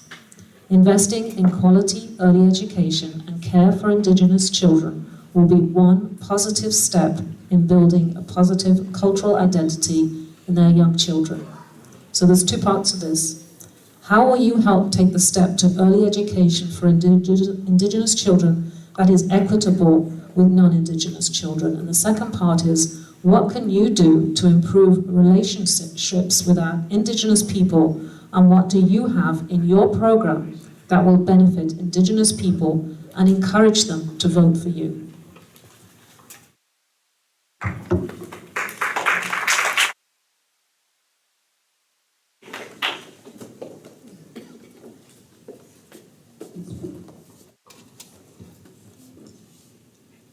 Thanks, Deb, for the question. It's a great question. Indigenous people are near and dear to my heart. I've worked with them up in the northern Alberta area. I've got to know them quite a bit. I've got some friends up in that area that are Indigenous, and what I find, the quality of life has suffered for these people in the rural areas. I ask you a question. Why are they still don't have clean water? What has our government been doing in the northern areas of the province? Why do they not have clean water to drink from? The education system. Yeah, there should be some money put aside so that they have education. And the parents should be able to decide where and when they go to school. If they want to have a classroom, do they want homeschooling? Do they want to send in different areas? Or do they want a school with their own kids? So it's a threefold, actually. It's a parent's decision on how much they would, which direction they would like their kids to go to. Each student, I think, gets about $12,500 per year is what the government has set out for children education. So why can't we use that money for the Indigenous to help them? Let's clean up let's start from basics. Let's clean up their homes. Let's get them some drinking water. Let's work with them on the schooling program. Thank you.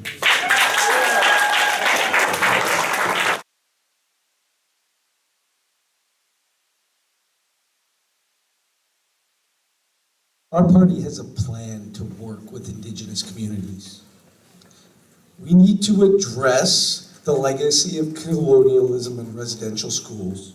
We need to establish a true nation-to-nation relationship with Indigenous people. We need to recognize First Nations' right to self-determination and establish a co-management and stewardship model for development of provincial resources and fair revenue sharing. Okay? We need to recognize Indigenous laws and legal traditions. Why does 6% of the province represent 40% of people incarcerated? We need to support Indigenous land defenders asserting their treaty rights. We need to work with the federal government to implement the Truth and Reconciliation Commission. We need to restore funding for Indigenous curriculum in schools. We need to work with Indigenous educators and community leaders to develop a mandatory course on colonialism and the effect of residential schools. We need to work with the National Center for Truth and Reconciliation to identify, collect, and provide copies of all records relevant to the history and legacy of residential schools in Ontario.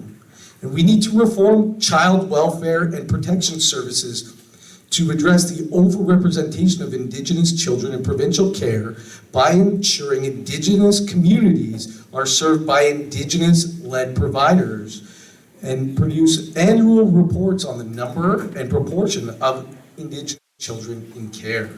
We need to fix the healthcare gap with Indigenous people, increasing the number of Indigenous professionals working in healthcare, and increasing the number of Indigenous-led health centers. We need to provide properly funded Indigenous-led supports for survivors of residential schools. Thank you.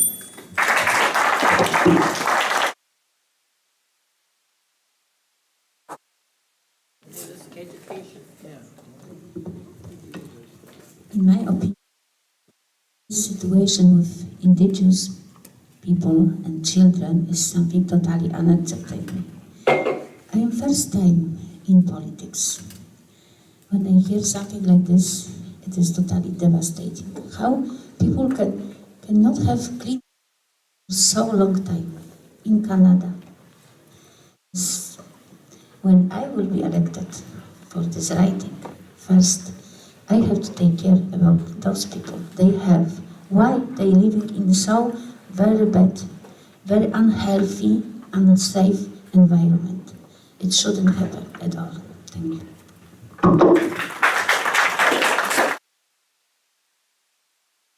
So what we're doing for the Indigenous community. First of all, we are upgrading the curriculum. The curriculum hasn't been upgraded since the year 2000. We are working with the Indigenous community to upgrade the curriculum in schools.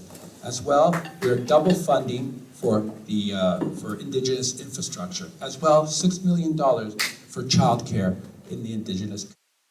As well, we're investing $20 million to identify graves and what happened to these children. We're the only province in Canada that has done that. The federal government has to help us as well, so we can find more solutions to help the Indigenous community.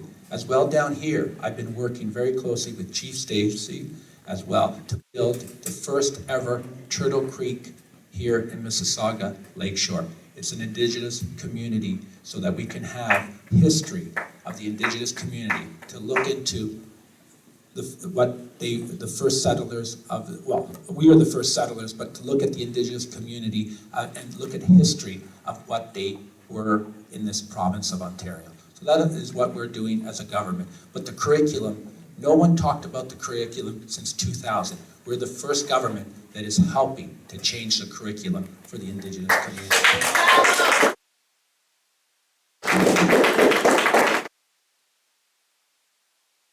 I was in North Battleford, Saskatchewan about a month ago. My company has a big development there. North Battleford, Saskatchewan is about 3/4 of the way up in Saskatchewan. And I met chiefs of 2 different Indian bands. And they said, Brian, we took down the Canadian flags. And the reason why we took down the Canadian flags is because if there's a pickup truck on the road with a Canadian flag in it, it means that we're not wanted in Canada anymore. And I've been driving down the 401, and this may not be politically a smart thing for me to say, but I gotta tell you, I did a survey, 2 trips to Ottawa and back. Every single truck or car that I saw with a Canadian flag on it had a F. Trudeau bumper sticker on it. We have become so polarized in our society today, we have to admit it.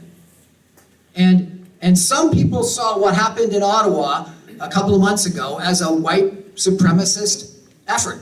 They did. We may not like to admit that, but they did. Some of you may know that I've got a show on Saga 960. 2 years ago, this month, George Floyd was killed in the United States, and I had a whole bunch of people on.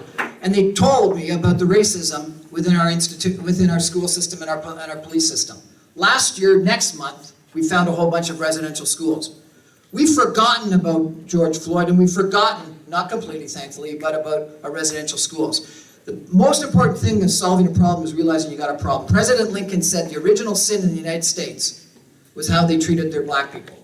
I firmly believe the original sin of Canada is how we've mistreated our Indigenous people. That is, I think, what we have to, in our hearts, admit that we've done wrong, and we've treated them wrong, and there are countrymen, there are brothers, and we have to have education and drinking water and housing that is as good for them as we expect for ourselves.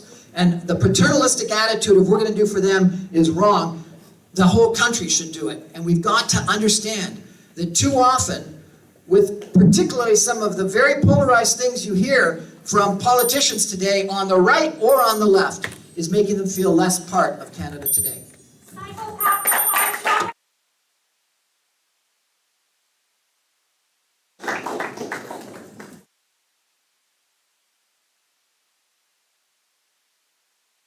Thank you very much for the question.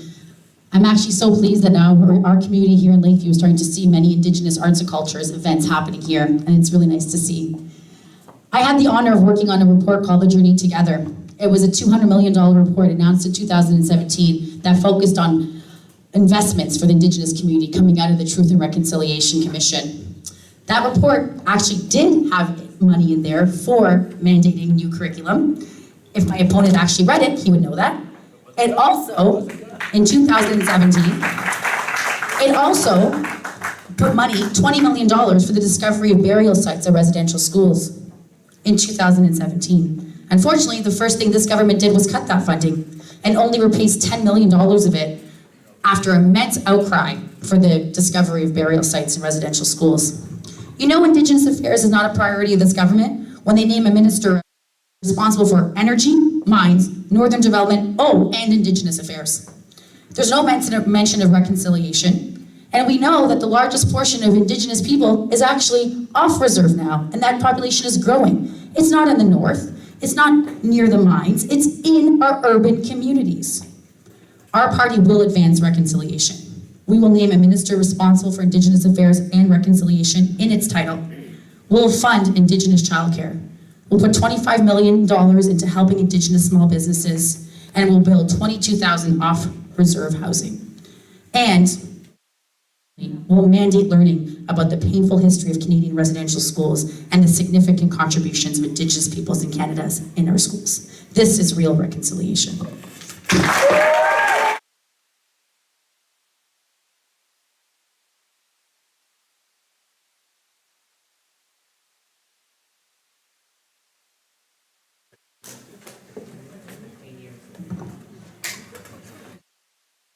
Very well said.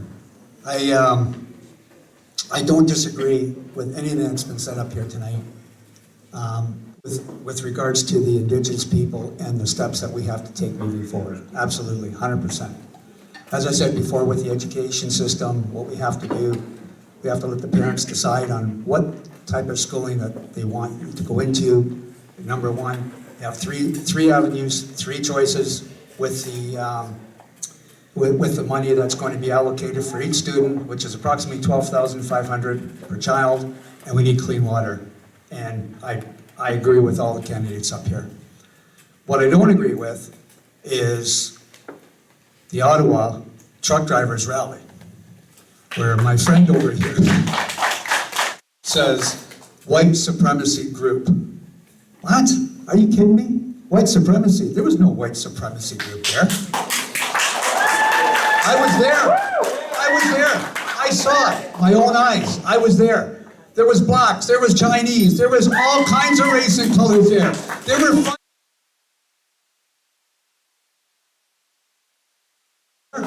We haven't talked about that tonight. Let's talk about freedom and what that looks like and having to be able to make a choice, whether you want to get vaccinated or not. How about that? White supremacy. Oh my God. Wait. Yeah. Okay, enough, let him speak. Yeah, so anyway, on that note. Can you let him speak, please? Yeah. And so on that note, I just want to say that when we were there was children, there was food drives, there was children playing in the streets. People just wanted their freedom. That was it. Thank you.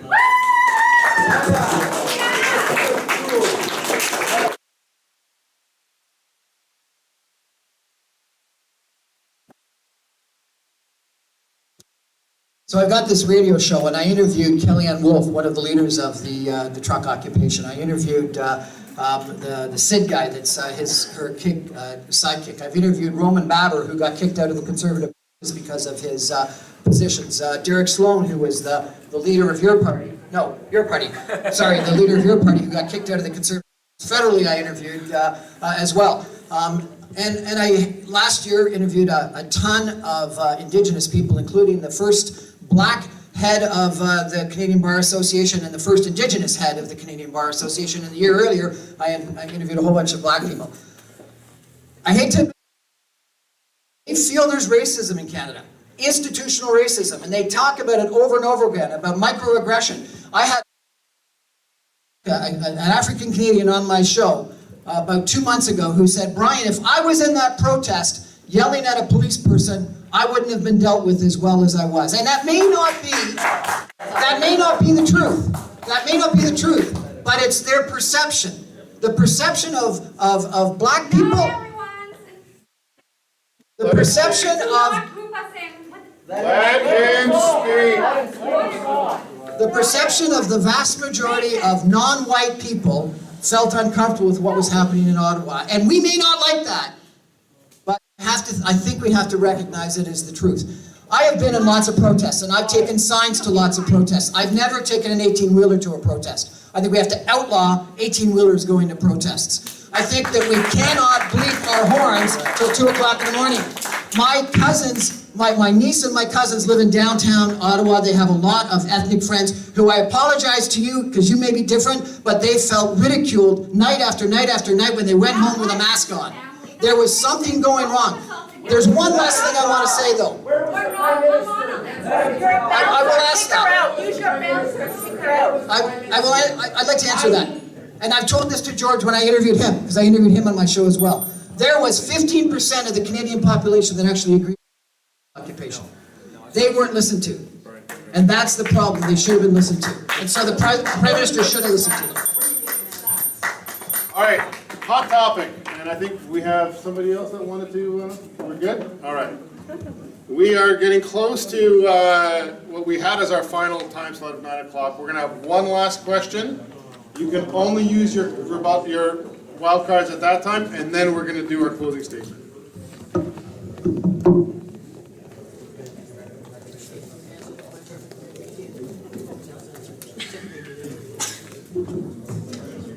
Okay, so we have to make this a two-part question. Put them all together, and it really has to deal with. So we have seen our frontline healthcare work tirelessly during the pandemic, yet be stuck with a 1% increase, which is below inflation. The question is that what will we do to make sure that our frontline workers are properly compensated for demand put in? And to add to that little question, who is going to staff the new hospital? There are no nurses. They're leaving in droves because of Bill 124. Now we have another question about senior care. Senior care workers require increased wages, full-time work, and a decrease in the need to work in multiple care homes. How are you going to address the baby boomer bubble that will require more senior care workers?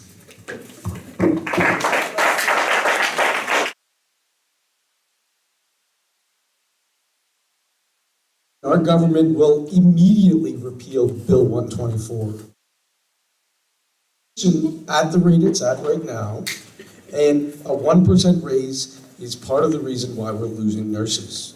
Until then, we will provide a minimum hourly wage of $35 an hour for registered practical nurses and $25 an hour for personal support workers. It's really important that we pay for the quality health care. We need to pay people to keep them in the system. It's the only way to incentivize it.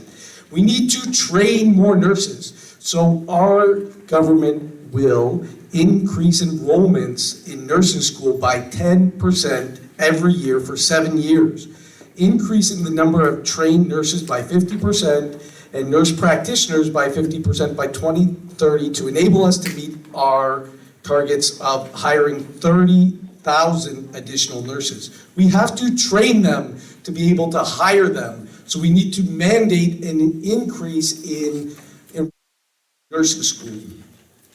Okay, we need to support certification upgrades for healthcare workers through expanded bridging programs from college to university so people can upgrade their degrees. We need to fast-track credential approvals for 15,000 international healthcare workers, and we need to guarantee access to safety equipment for all healthcare workers in all healthcare facilities. We need to provide support for Black and Indigenous healthcare workers through mentorship opportunities, partnership with allies, and equitable human resources processes.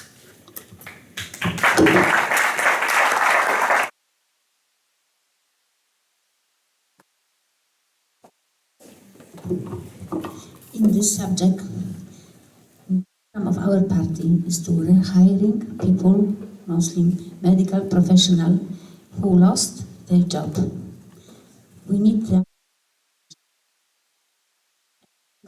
Next problem, we have to make more advanced equipment for therapy and for diagnostic.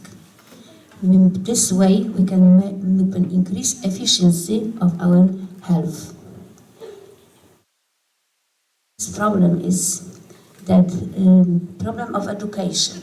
This is probably in every area of our life. Sometimes this is good idea to check all program which is right now applicable for any profession. Maybe it can be adjusted to our needs regarding some new solution which is in the world. Maybe we can find for us some new solution for this situation. And also hiring more people from abroad. But this is not easy situation. But we have to find fast is the best solution for this situation what you have right now in health of our province. Thank you.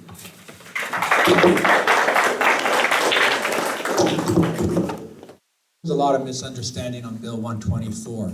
How Bill 124 works, it's a 1% at each of their range. So if you're at the bottom of your range as a healthcare worker, you move at from 4 to 7%. But when you hit the top of that range, it's a 1% on top of that. So if you keep moving up, you can move through your ranges of 4 to 7%. But at the top of the range, it's only 1%. I agree, it is 1% at the top of their pay range. But otherwise, as you seniority, skills, you move at 4 to 7%. As well, we've given our nurses a $12,000 top-up salary. That's during the pandemic as well. So that works out to approximately 11.5% increase in their salary. So that's what we've done on Bill 124. But hiring nurses, we have hired 8,600 nurses in the province of Ontario, and we're working on hiring 27,000 PSWs because we are building long-term care in this province, a total of 58,000 beds in the province of Ontario. The previous government only built 611 beds from 2011 to 2017. And in Mississauga-Lakeshore, they built 0 beds. But here, we've already built 1,152 beds, right here in Mississauga-Lakeshore. We're continuing to build health care in this province. Not only that, we're putting $64.1 billion into healthcare compared to $59.3 the year before. So we are committed to building healthcare in this province, and not only that, $40 billion in infrastructure will be put into the province of Ontario to build hospitals. And right here, like I said, we brought in the largest hospital in Canadian history into this riding. So we are building healthcare. And not only that, the previous government, under Kathleen Wynne and Stephen Del Duca, cut 1,600 nurses from the nursing force in the province of Ontario. Thank you.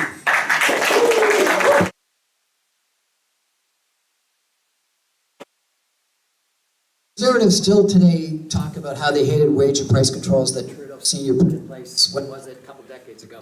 And those, Bill 124 is wage controls. It's wage controls, whatever you want to describe it. What it does is it caps the grants to different agencies and to long-term care agencies and organizations at 1%. And if they give someone 5 or 7%, because they're at the bottom of the range, guess what the person at the top gets? Less than 1%, because on average the range. And the way the Conservative government solved the problem is they came in and gave those top-ups to nurses, and then just what was it, a month ago, just before the election, they came in and gave, what was it, $200 million to long-term care people because they wanted to make sure justifiably. Inflation today is somewhere between 6 and 8%, the highest it's been since the 1980s.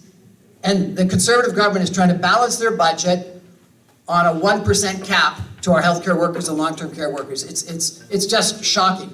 And then I got to tell you that both the Conservative government and the Liberal government, we had a judicial inquiry that went through what was wrong in long-term care during SARS, and they came up with a whole bunch of recommendations, and the Liberal government didn't implement them, and the Conservative government didn't implement them. And if you go back, and I've interviewed the people on my show that were responsible for that, and one of them was Tony Clement, the former Minister of Health and the provincial government, and he said they recommended ventilators, respirators, PPE, masks, all be kept. And you know what we did?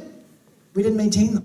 We let them all rot. We let them go away. We didn't renew them. We didn't even keep those ventilators. All those ventilators and respirators we threw out. We didn't have masks. And what we did with masks and PPE that they said we needed to have action of, we got rid of and we bought it from China and the United States. And then what did Trump do and what did China do as soon as COVID started? They wouldn't allow us to import it. The Conservative government and the Liberal government didn't listen to the mistakes in SARS, and what we need is people that are going to do a judicial inquiry of what happened wrong in COVID, and long-term care is the biggest tragedy of what happened, and we need to solve that problem.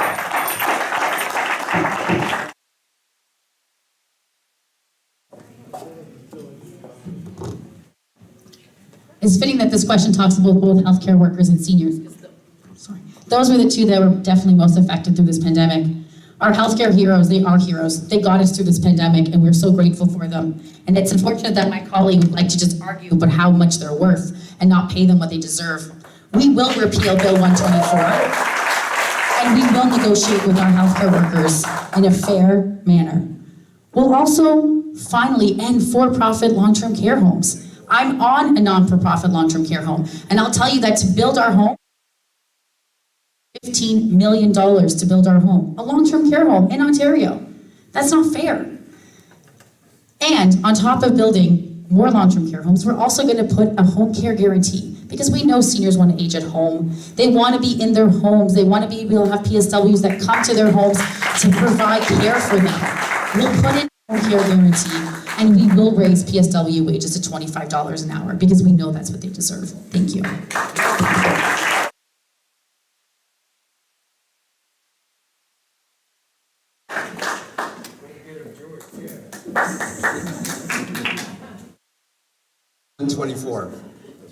So what we would do is, if elected, we would reevaluate wage controls on Bill 124, definitely. It has to be looked at from what the nurses get, higher levels, lower levels, for senior care workers, for the hospitals, nurses, PSWs. And the way that we would do that is hire back the nurses that never got the vaccine shots. Let's hire them back. That's number one. Let's get them back. We're short of nurses. Doug said, doesn't matter if you have 2 shots, 3 shots, 4 shots. It doesn't matter. It doesn't help. Yeah, he did. He actually said it. He said you can still transmit it. You can still transmit it whether you get the shot, whether you don't get the shot. Transmit it. You know. We would increase wages. We would hire back the nurses that never got the vaccine shots. By the way, we call it vaccine, but it's not really a vaccine, is it? Because it's not a cure. Vaccine's a cure, right? So we can call it a shot, but we don't need to call it a vaccine, right? Okay. Train more nurses, senior care, long-term care, and reevaluate the processes and procedures, whether the seniors would like to stay at home or they would like to go into a retirement home. Thank you.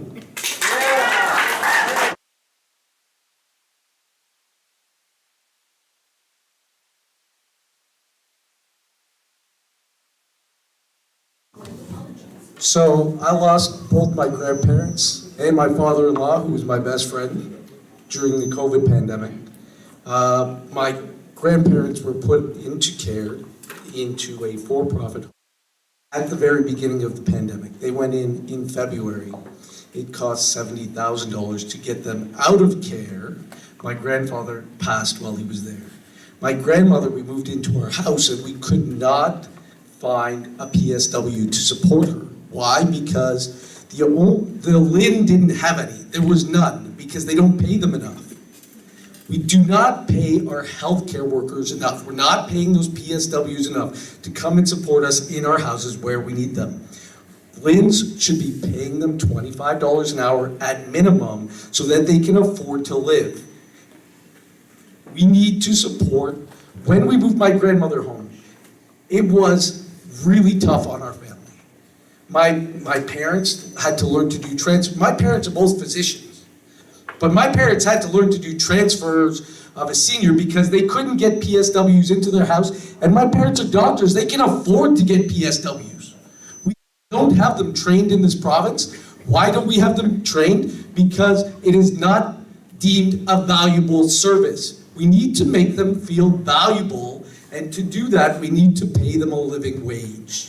It is the most important thing. Thank you.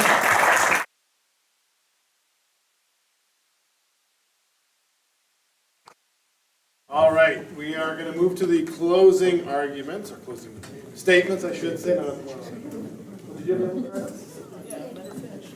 No, if you want to use your yellow card, you can. I didn't see you have a card.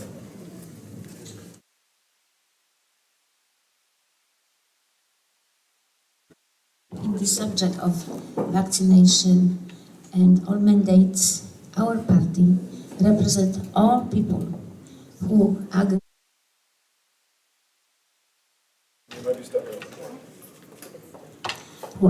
and disagree.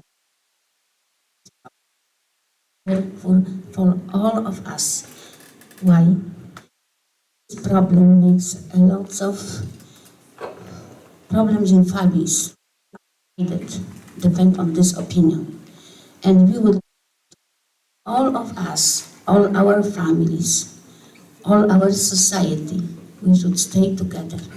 Doesn't matter of our status of vaccination or our opinion, but the most important thing is to return all people, whatever position they have, return to their job. Doesn't matter vaccinated or no, because we need all of them to our everyday life.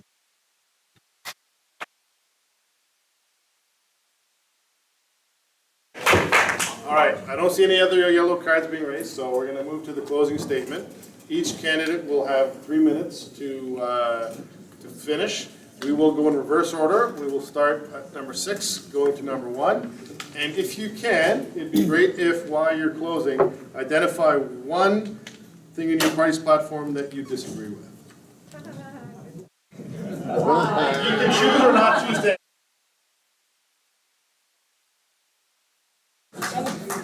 On the spot. You're going first.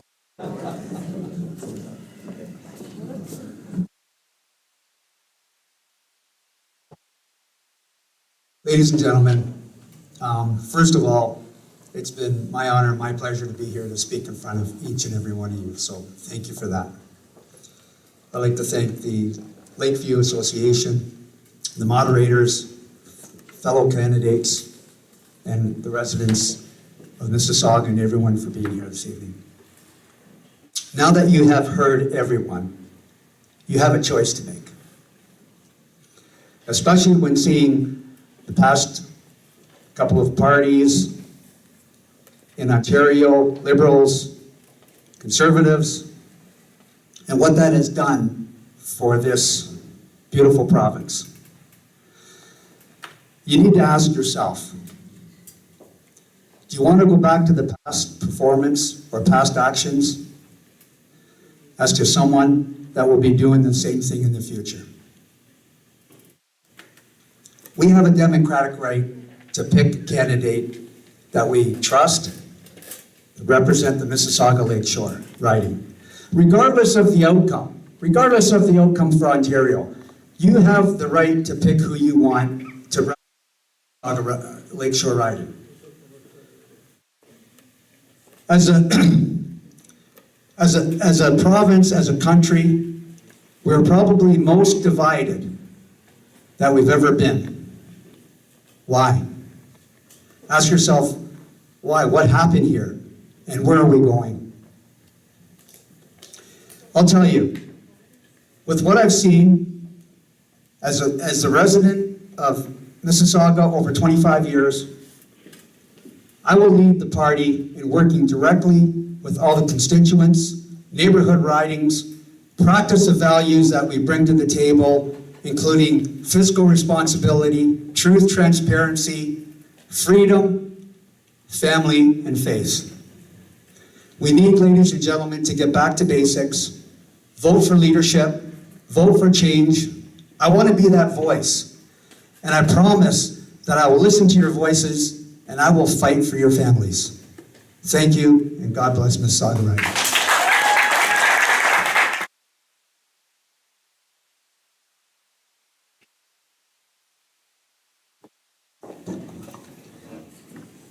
Thank you so much to the organizers again, the attendees, and all the other candidates for joining us tonight. And Mark, you're going to have to give me a little get back to you. Tonight's conversations highlight exactly the kinds of challenges our community faces over the next 4 years. The last 2.5 years have shown how vulnerable our public services are. And now we need to focus on rebuilding what we've lost, so that our relatives and our neighbors can find an affordable place to live, so our kids can catch up on the learning they've lost, so our seniors can get the care and dignity they deserve at home. And so small businesses, and not just big box stores, can thrive again. Tonight showed 2 distinct visions for Ontario. One where we try to build a disastrous highway that no one wants, force communities to accept huge high-rises with no consultation, and gut environmental protection.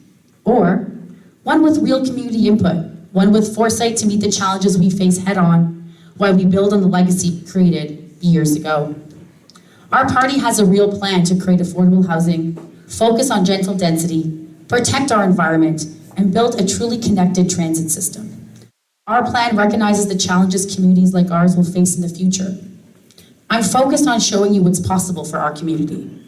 We're at a crossroads of change. We are growing at a fast pace, and we need to work with all 3 levels of government to make something truly spectacular happen. The next time we're all sitting in this room for a provincial debate, change will be underway in this community. We'll see buildings under construction, new developments, and lots of disruption. So we need someone who will communicate regularly with the people, with the residents, with the ratepayers. We need to ensure that governments and engaged residents, like the ones in this room, can work together to make this community a place where we are proud to call home. This community needs a true partner to get things done. We may not always agree, but I know I'll always treat this community with respect it has shown me over the last decade. I'm ready to be your champion. I'm ready to get to work. Thank you again for this opportunity, and have a great night.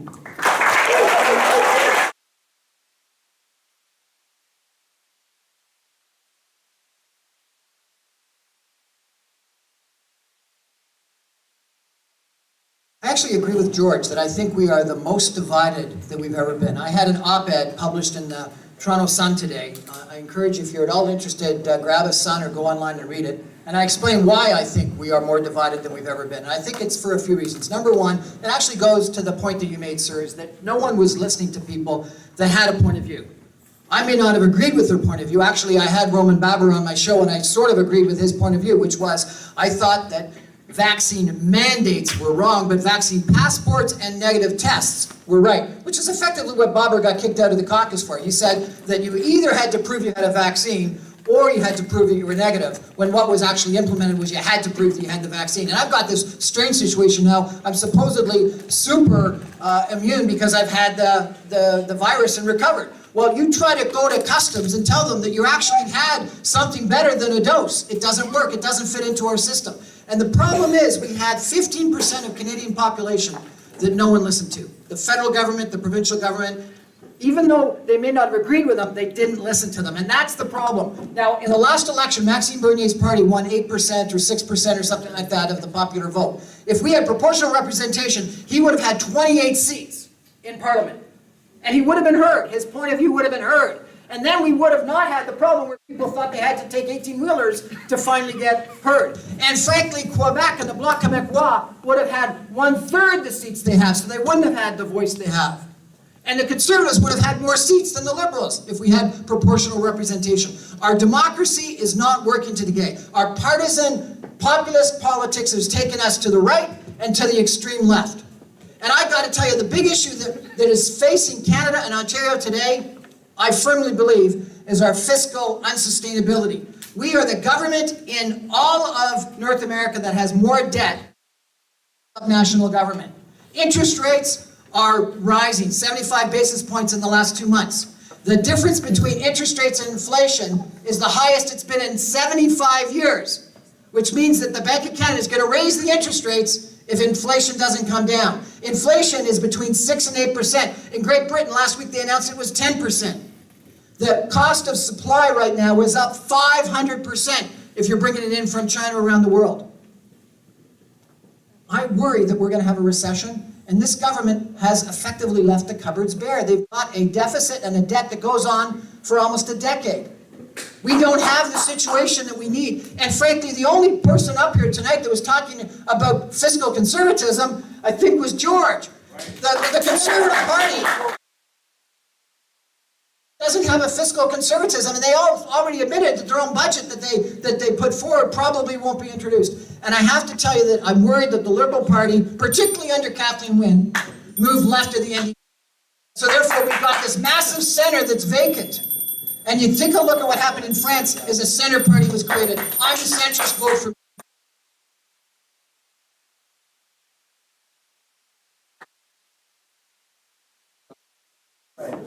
Thank you again to the organizers this evening, and thank you to everyone for being here tonight. Friends, we have a very clear choice on June the 2nd. For far too long, Ontario was left without the vision for the future. Thousands of jobs left the community. 600 schools were closed, including Gordon Graded and Big Mount Beach, right here in Lakeview. Life became unaffordable for far too many families, and cuts to health care and long-term care left our community unprepared for COVID-19. But under the leadership of Premier Ford, we're on a very different path. We're bringing back better jobs, bigger paychecks. We are making Ontario the economic engine of Canada. We have a plan to build the cars of the future right here in Ontario. With Ontario minerals and Ontario workers, we are getting shovels in the ground to build infrastructure, and nowhere more than right here in Mississauga-Lakeshore. New highways and transit will get you to work and back faster, so you can spend more time with your family. We have a plan to keep costs down and put more money back in your pocket so that you can invest in your family and in your community. New hospitals and long-term care will deliver quality of care that seniors and patients deserve while keeping our economy open and strong. Tonight, I'm asking for your vote so that together we can continue moving Ontario forward. Let's get it done. Thank you.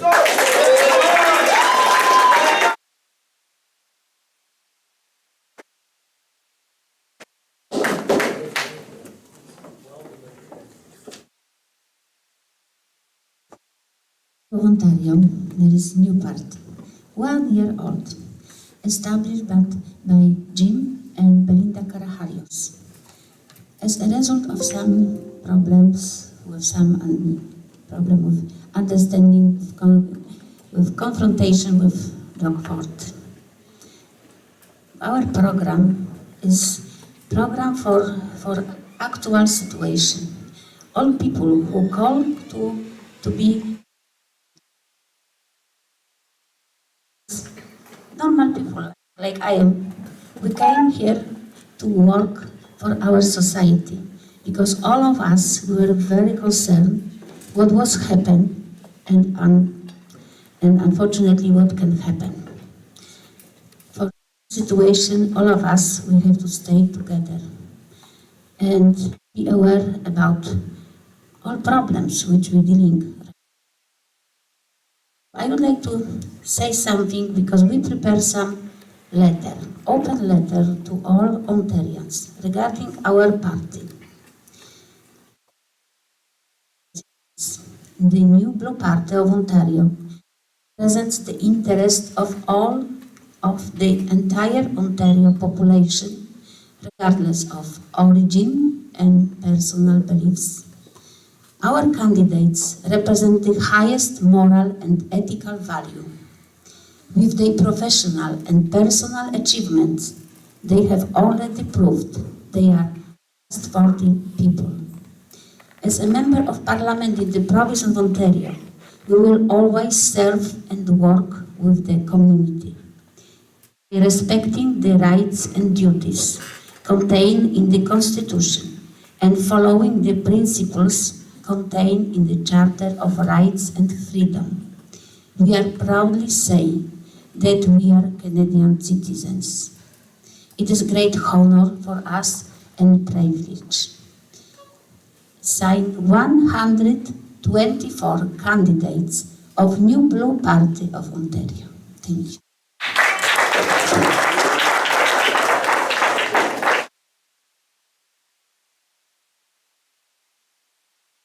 Thank you for coming and participating in the democratic process.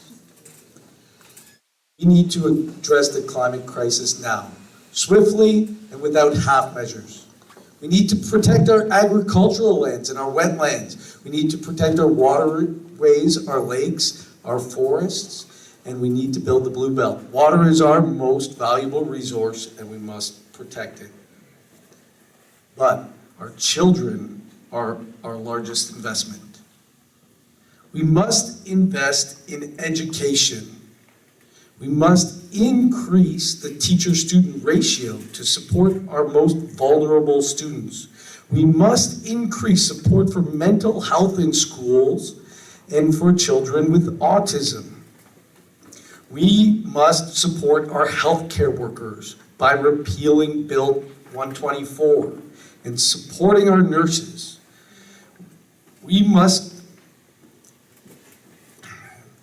Our healthcare system is built by our healthcare workers and not by the billion-dollar hospitals that are being built. Not forget the people who build our healthcare system. And it is the doctors, the nurses, the PSWs, and all those who work in the hospital to take care of us. We need to support this healthcare system and pay for the healthcare we deserve. We have a fully costed platform. Fully costed. You can find it online, and you can see that we are fiscally responsible. We are here for the people. It is important. The most important thing a government can do is take care of its most vulnerable people. We want to double ODSP. We want to reduce the red tape for Ontario Works. We need to take care of our most vulnerable people in this community. I am a teacher because I love my job, taking care of students, building community, and taking care of the vulnerable in schools. The government needs to step up and take care of its people.